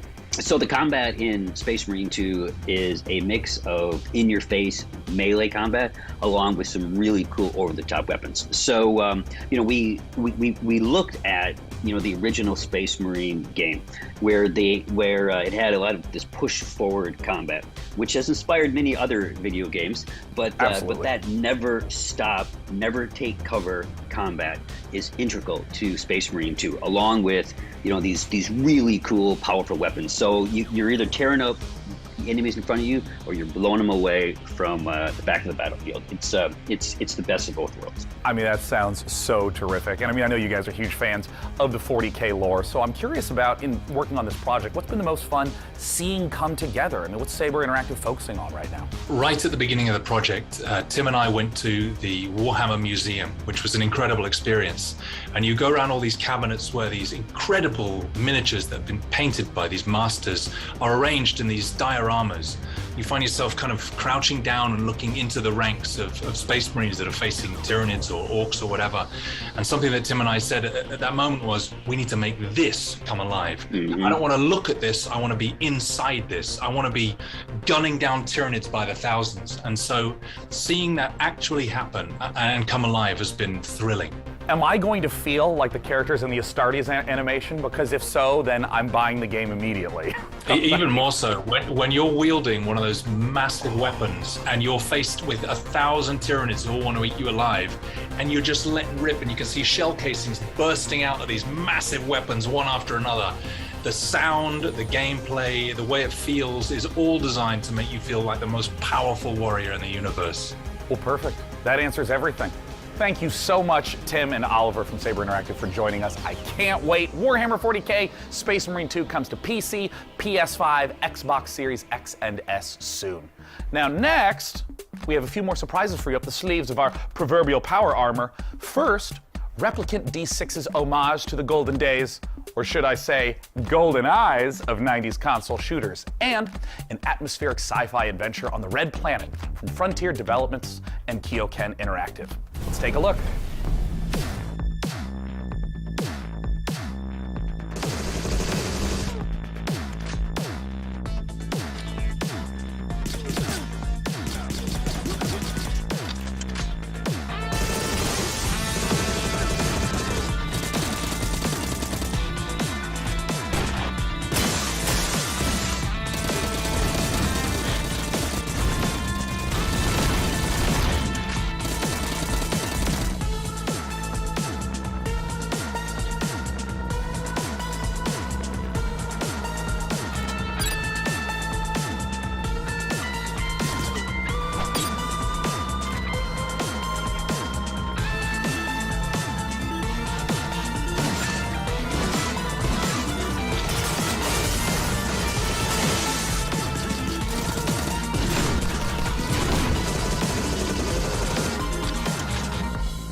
Sarah? Ryan? This is Kathy. Can you hear me? Please come in. Mission Opera has only one objective. Bring the Arks and their revolutionary technology back home. Here we go, Opera Team. The journey of 1,000 miles begins with a single step. I need to know that when we get there, you'll make the right decisions. We can do this.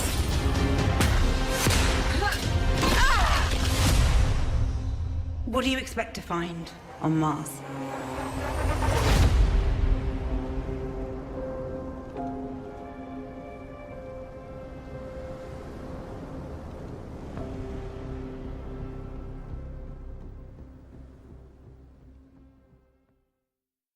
Hi, my name's Elise Chappell, and I play Kathy Johansson in the out-of-this-world sci-fi epic Deliver Us Mars.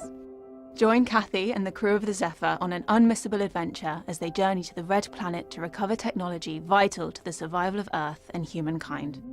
Deliver Us Mars is set to land on September 27th and is available to pre-order now on PlayStation, Xbox, Steam, and the Epic Games Store.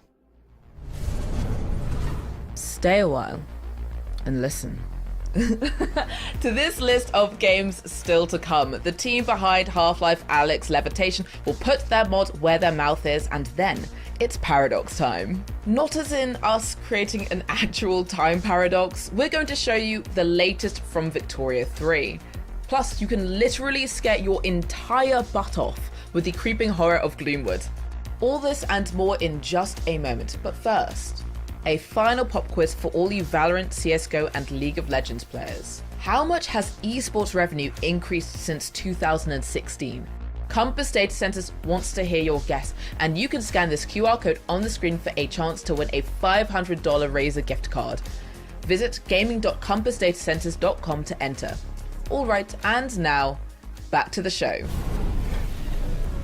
Up next, we're going to take a look at Stormgate, the highly anticipated real-time strategy game from Frost Giant. Then, our resident RTS addict is going to sit down with some of the game developers to ask the hard-hitting questions like, when can we play this already?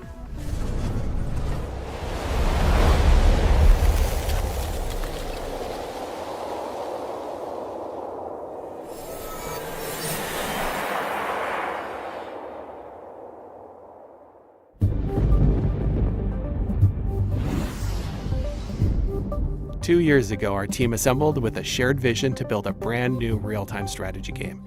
Together, we've been fortunate to work on some of the greatest RTS games of all time, and now we have a chance to do it again by creating the next evolution of that legacy. Today, we are so excited to share a first glimpse of Stormgate, an exclusive sneak peek into the universe and game that we've been creating for you. Stormgate takes place in an all-new post-apocalyptic setting where science fiction and fantasy collide.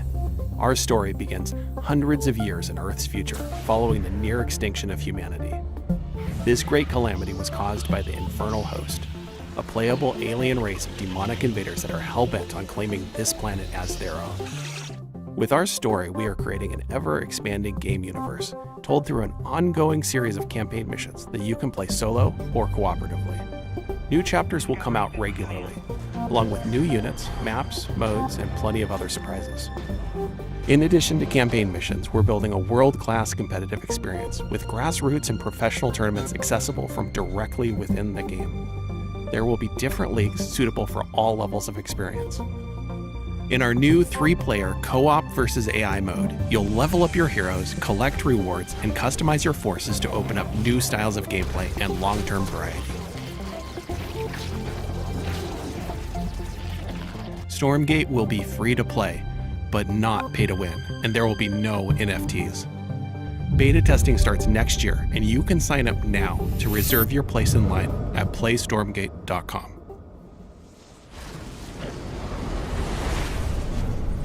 You might happen to know that I'm a huge fan of real-time strategy games. StarCraft is my favorite game. I played it for 25 years. I still play it, and that's why I am so thrilled today to be talking to Frost Giant Studios. They're a group of amazing developers who have worked on literally my favorite games of all time. and we're here to talk about their brand new, free-to-play, real-time strategy game set in a post-apocalyptic Earth. It's Stormgate. And here to talk about it is the CEO and production director at Frost Giant, Tim Morton. Thanks for joining us, Tim. Thank you so much for having me here. I want to know about the world. I want to know about the game. Tell us, what is Stormgate? All right, this is our first game as a new studio, and it is classic real-time strategy, but designed to be more social. We build the game in a universe that ties everything together, but provide different kinds of experiences for players who like different kinds of gameplay. So we've got cooperative campaign mode, also play open-ended co-op, but if you're somebody who really enjoys competition, we've got 1 versus 1, high skill, competitive. And those are very different ways to play in some ways, but they're also all unified by the universe, by the races, by the units. So you really get a sense for how to enjoy the game. And I'm curious a little bit about that core gameplay, because obviously in all these modes you're going to be collecting money, building bases, building units, and so on. And I know that for you, the game feeling really good and really smooth to play is super important. Now, obviously, I come from a time where if the pathfinding is bad, we call that high skill opportunity. But I mean, how do you think about getting the controls, the motions, just the feel of the game to feel good in 2022? Yeah, it's interesting that RTS is one of the only genres I can think of where you have to have hundreds, even thousands of units synchronized over the network and responsive in a way that high skill, like pro esports players feel good about playing the game. That's not easy. It does require custom technology. There's no engine that you buy off the shelf that does that for you. So we definitely started knowing that and having the benefit of our chief architect, James Anhalt, who did that work previously on StarCraft 2. So we've put a lot of effort into that for sure. And this is going to be one of the first major RTSs people are aware of that is on Unreal Engine 5. What is it like working in this next generation engine? It's pretty incredible how far things have come from a graphics perspective, and I think the art team is unlocked in so many ways by what Unreal provides. So we're very excited. We're still learning everything that Unreal can do for us, but even that first cinematic that we debuted, like that's done in Unreal. So the high quality graphics that you're seeing are actually coming from Unreal as an engine. So you've talked a little bit about, for new players, making the game feel a little more approachable, a little bit more streamlined, but obviously StarCraft, real-time strategy, has this astonishingly long history as a competitive game, as an esport. And I'm curious, how is your team going to approach that? So a lot of the emphasis around our thinking has been focused on what are things that we can add, especially around the gameplay experience. And one of those things is more seamless integration with esports. I mean, being able to sign up, participate in tournaments directly from the client in a way that gives players, even if you're not like top grandmaster, ready to take on Cyril, there's still an opportunity to be the best on your block or the best at your company or the best at your school. So we want to facilitate esports all the way from grassroots level up to the pro level directly in the client. So of course, in the history of RTS games, a really important component of them has always been mods. I mean, Warcraft 3, there's players that didn't even play the original game, they just did custom mode after custom mode. Does Stormgate have modding? How are you thinking about the modding community? A number of members of the Frost Giant team actually came out of the modding community. The team as a whole is very passionate about it. From the outset, we started out applying resources to build a custom editor. I think there's a lot of opportunity to make improvements to the editing experience for RTS. We are also working on the infrastructure for people to be able to share their mods with each other. So it's really core to us as a team to enable modding, and we're absolutely working on it. And of course, we have to end with my favorite question of all. When can we play the game and how do we play it, Tim? So we are going to start our beta in 2023. We already have a site stood up at playstormgate.com to be able to register for the beta. We have a lot of active discussion topics on our subreddit as well, so there's an opportunity to participate in the dialogue around what we're building. Tim, thank you so much for joining us again today. We just got a chance to talk about Stormgate, the upcoming free-to-play RTS from Frost Giant Studios. I'm personally super pumped to play it, and be sure to check it out at playstormgate.com. Now, Tim, I'm going to do a transition to the next game. Are you ready? This is going to be good. Watch this. It's going to be so sick. Next, we're gonna show you Leysara, Summit Kingdom from Quite OK Games. Now, as someone who has spent a medically inadvisable amount of time playing strategy games of all sorts, this looks incredibly up my alley. And it looks a lot safer than my last attempt to create society in the mountains, 2 words to yodeling accident. Let's check it out.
That was Frozen Flame, an open-world survival RPG from Dreamside Interactive, where you'll embark on a fantasy adventure in a world reshaped by a magical calamity. A cursed land full of environmental hazards and massive monsters doesn't sound like the kind of place you'd want to build a cozy home with your friends, but instead you'll be raising fortresses and trying to tame the world, eventually growing tough enough to tackle the citadel that looms over everything and break the curse. Or you'll end up in the belly of a monster. Still kind of cozy. The demo for Frozen Flame was released just before the show, so you can jump in or grab some co-op buddies and see how long you can survive for right now. And keep an eye out for the early access launch later this year.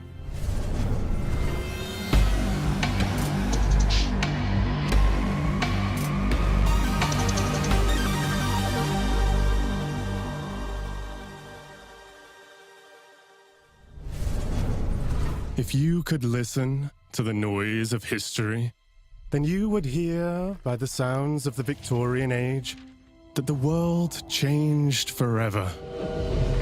The roar of the engines, the bangs from new factories, and the cries in the streets calling out for revolution.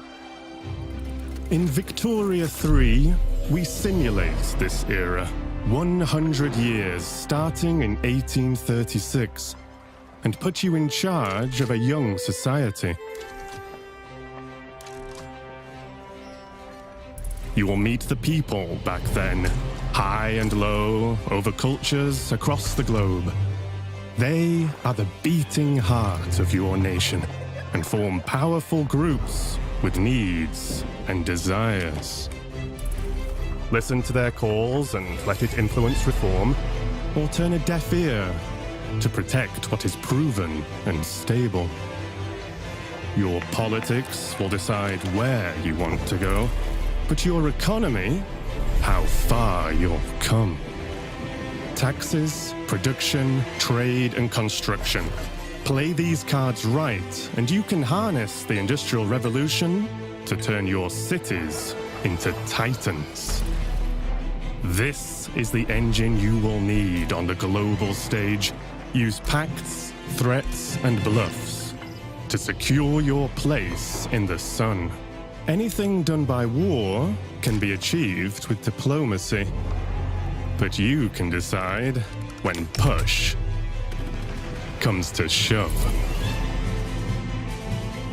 Here you write the stories, and over time, the history of your world will be carved into the map.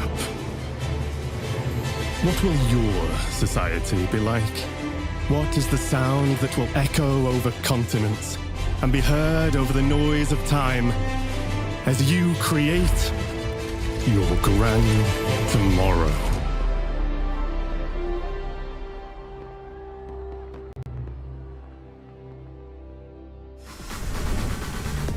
That was the gameplay debut of Victoria 3 from Paradox Interactive, a grand strategy game coming later this year.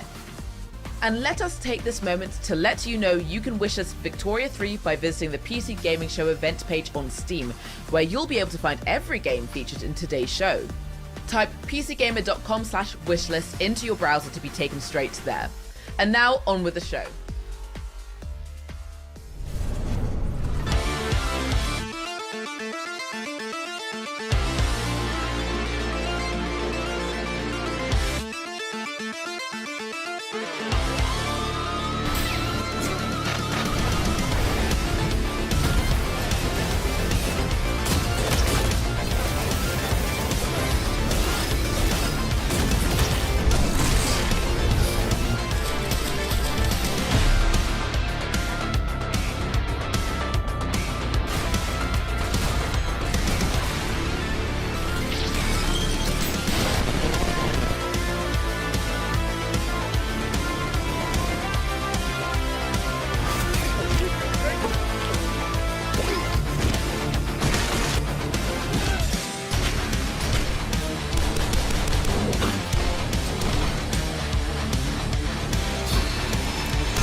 What's up, PC gamers? We're back again. Now, what you just saw was everything New Blood's got going on for 2022. A Medieval the Black Labyrinth, Ultra Kill Act 2, Faith, Fallen Aces, and a brand new update for Dusk that's bringing all new HD models and weapons that nobody asked for.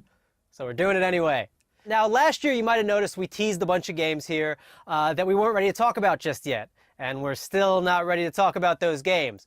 But I want to let you know that yes, we're still working on a top-down shooter. Yes, we're still working on a Fallout-style RPG, my dream game. And yes, we're still working on a car combat game. But we're not ready to talk about those games just yet. What I want to talk about is Gloomwood. Now, 2 years ago, y'all straight up forgot to show the Gloomwood trailer. Last year, you bumped me so Gabe Newell could talk about a bunch of demos or some shit. This year, PC Gamer, you promised we would get to show Gloomwood, so I don't want to hear any bullshit. If you're on a Steam Deck ad right now or some shit, I'm gonna... Steam Deck. Powerful, portable, PC gaming. PC Gamer, you see this puppy? I will drown this puppy. I will, if you don't let us show Gloomwood, I am going to drown this adorable... I would never do that. Hi, I love you. So yeah, we good? No. Can we show Gloomwood? Are you sure? Well, all right. It's about time.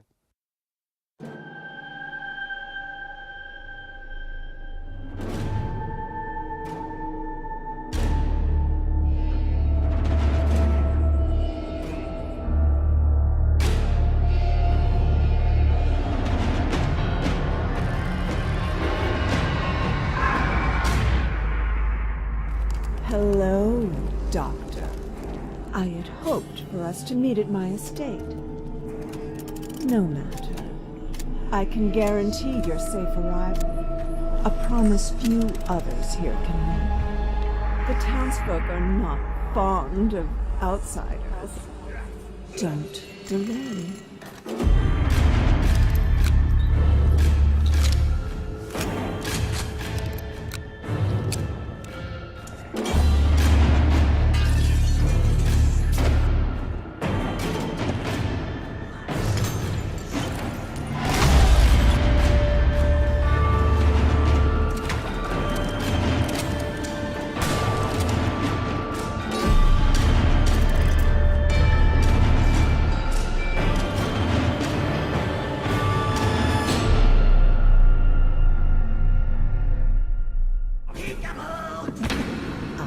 waiting.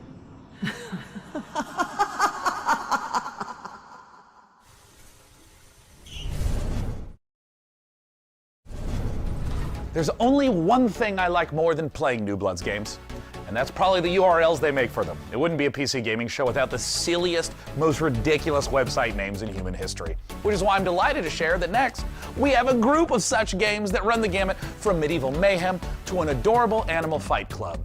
And our first rule, we absolutely plan to talk about it.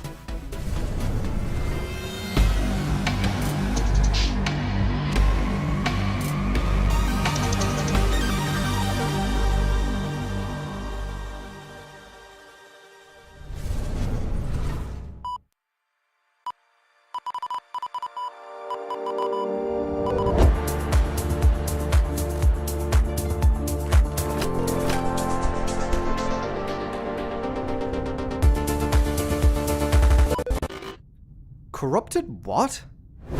Why is it always doing this just when I need to showcase the game? Okay, I'm gonna take that. Have you tried turning it off and on again? Yes, I have. The update to System 10.1.1 will provide a clean sorting of all your files and ensure that situations like this won't ever happen. Oh, no, nobody's updating me. That's the thing. Nope, haha, thank you, but we'll pass. Okay, so I do have a backup of the trailer. While I go rummage into the bin for it, please welcome my personal assistant. That will do a great job at pitching the game for you.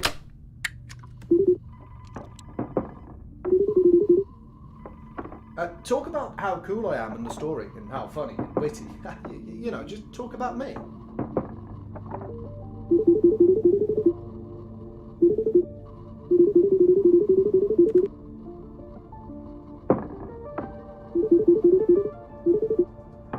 Found it. Ah, ladies and gentlemen, the trailer. Okay, who had the amazing idea to save the trailer backup in 14.4 pixels? Do we have any ants working for us?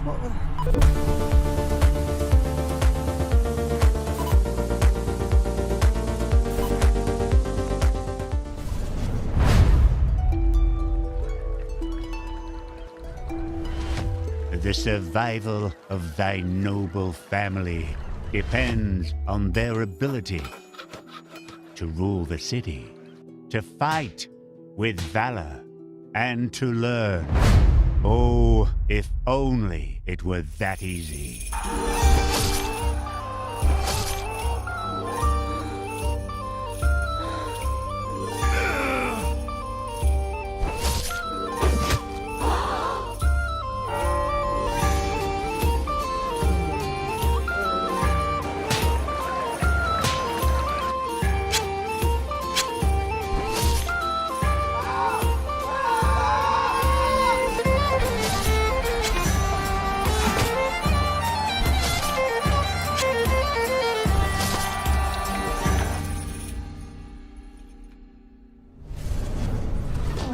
I don't know what you're up to, fuzzball, but back off!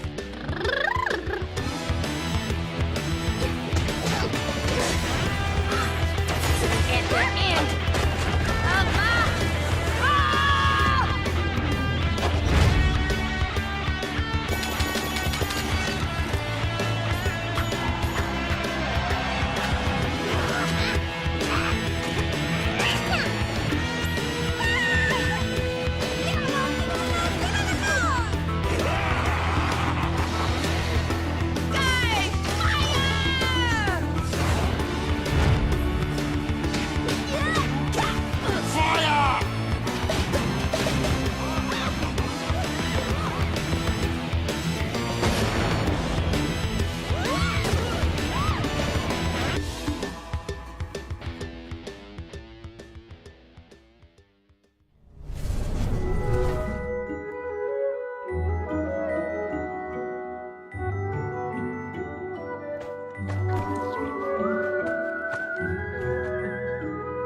was the latest DLC for Core Keeper, the sandbox survival sim from Fireshine Games and Pugstorm. The Sunken Sea biome update is available on June 15th for all Core Keeper players. Now we have even more twists and turns and trailers, so press enter to continue. Did you press it? I'm gonna go ahead and assume you pressed it. No, but seriously, press it.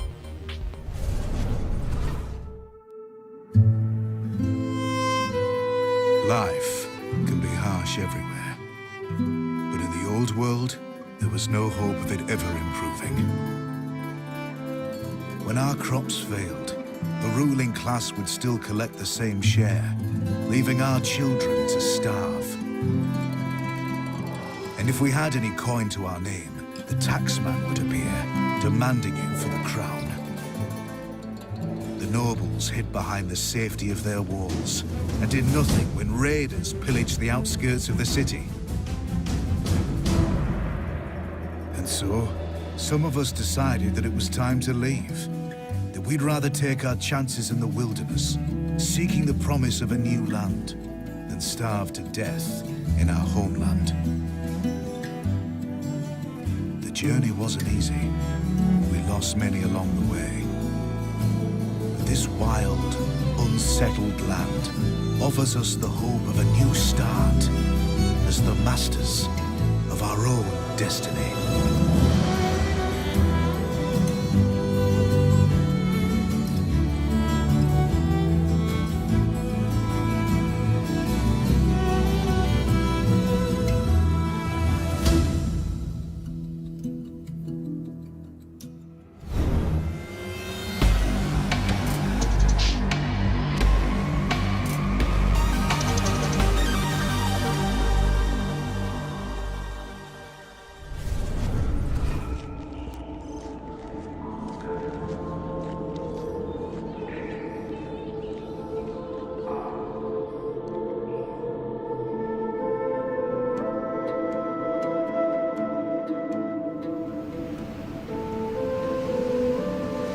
What is below is destined to be understood. Our life depends on the whims of the weather. Our life is tied to this earth. The water we harvest, the plants we grow, the air we filter. Any waste would be fatal to our survival. We must learn to live in harmony with this world. For too long we have wandered without purpose. From now on, our city will be a source of hope.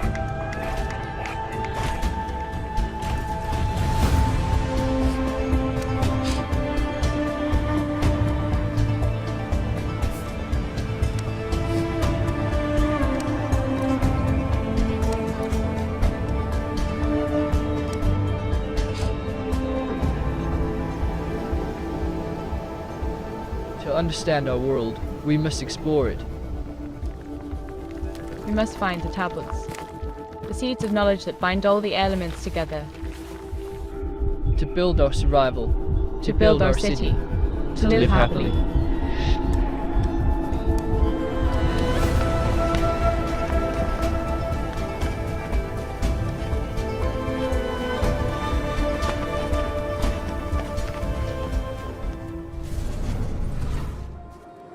Welcome to Icarus, Prospector. The planet we almost lost, then found a reason to stay.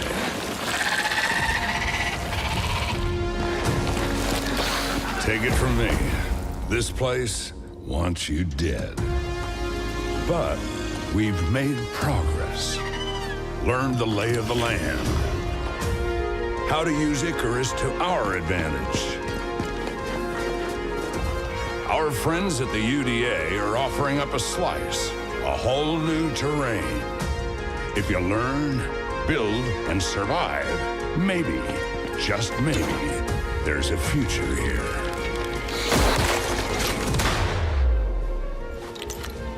Think you got what it takes?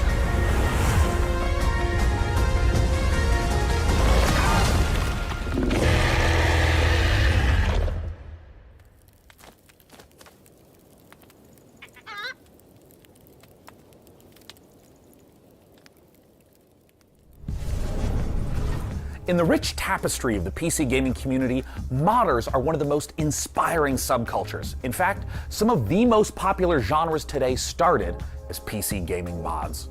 Right now, modders Sean FMP1 Snelling and Corey Latto are making something incredibly special in the form of an ambitious mod for Half-Life Alyx. It's called Levitation. It's an original 4 to 5 hour campaign that builds on Valve's original VR game, Half-Life Alyx. With Alyx searching for a pair of rebels gone rogue, they've discovered a strange floating building in Sector X and decided to investigate it, against orders, obviously, and now it's your turn. Let's go back to the world of Gordon, G-Man, and Alyx with this exclusive gameplay footage. Alyx, according to this old Resistance map, there's a control room somewhere outside the building you're in. Sorry if that's vague, the map was drawn using somebody's blood.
Alyx, I'm detecting an incredibly large energy signature up ahead.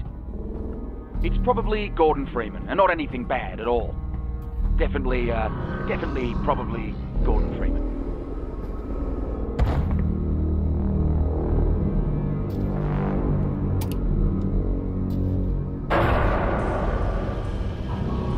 Okay, so the plan is to get to that control room and get Gordon. Oh boy.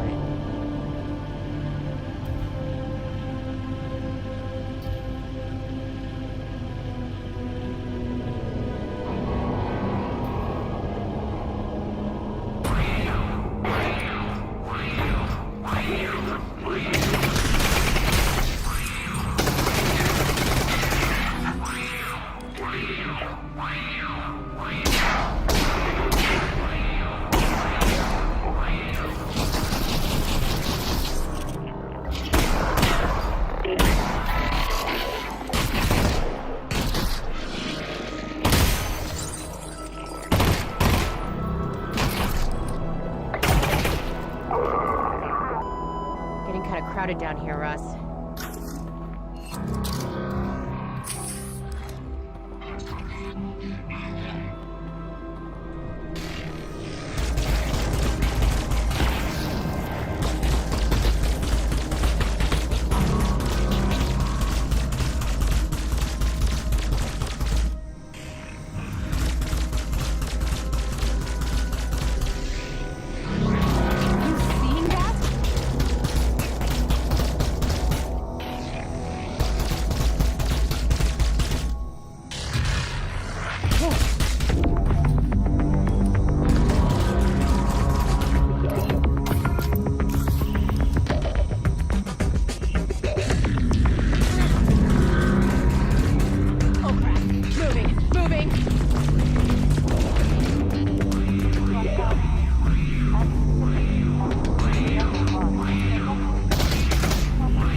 space.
Three cells left.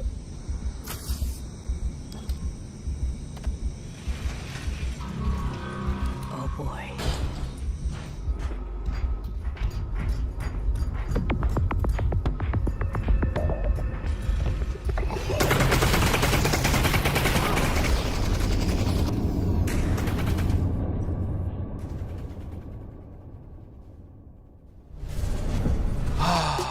Well, folks, this is the end. We've learned a lot today about ourselves, about computers, about genetically engineered space marines. And with so many games on the way, there has truly never been a better time to be part of the PC gaming community. Over the course of the last 2 hours, we saw games from developers all over the world, and we wanted to thank everyone who tuned in to watch the show. All the developers who shared their work with us, and of course, all of the partners for their help bringing the PC gaming show to life. Indeed, remember to tip your servers, install your firmware updates, and tell me if you know where to find a 3090 Ti. Tell me immediately. Anywhere you can find one, let me know. And of course, a warm thanks to you again for joining us at this year's PC Gaming Show. It's something I look forward to every year, and we're thrilled that you joined us again. See you next time. Bye-bye. Bye.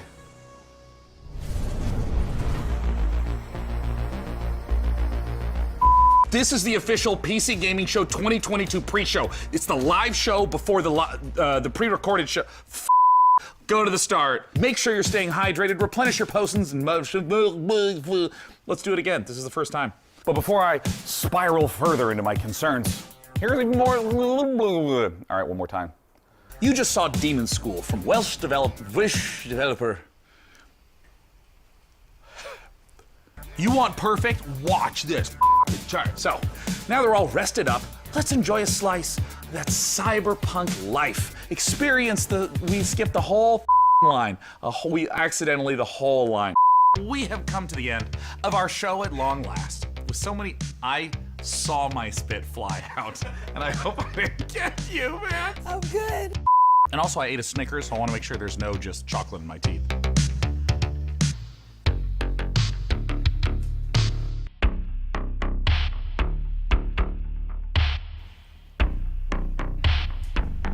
Dirty chocolate in my mouth. Don't answer him. The 5.5 gigahertz Core i9 12900KS with a 32 gigabyte of DDR. I was doing so well. Ah, God, there were so many numbers all at once. And game reveals to share with you, which can only mean one thing. It's countdown time. There's a LaCroix burp. It's very close to the surface. It's not a heart attack, it's just a burp. All right, I'm going to do the take. It's gonna happen, maybe. I can do this, I can do this, I can do this, I can do this. Get ready to overclock your eyeballs because this next trailer is coming in hotter than my computer with more than 3 Chrome tabs open. If you're gaming chair game with a seatbelt, then strap in because this next trailer goes from 0 to 100 real quick. And I just got off the phone with my doctor and he was like, exclusive gameplay levels are critically low. And I want to fix that like immediately. I had no idea where we were going. It's the first time I'd seen any of those words, but I just kept trying to push it out. There's no break. I just kept going. I was like, this is the most this read is insane. I was like, cry. I don't know why I'm this way. But that's what I decided to do, and I'm sticking to it.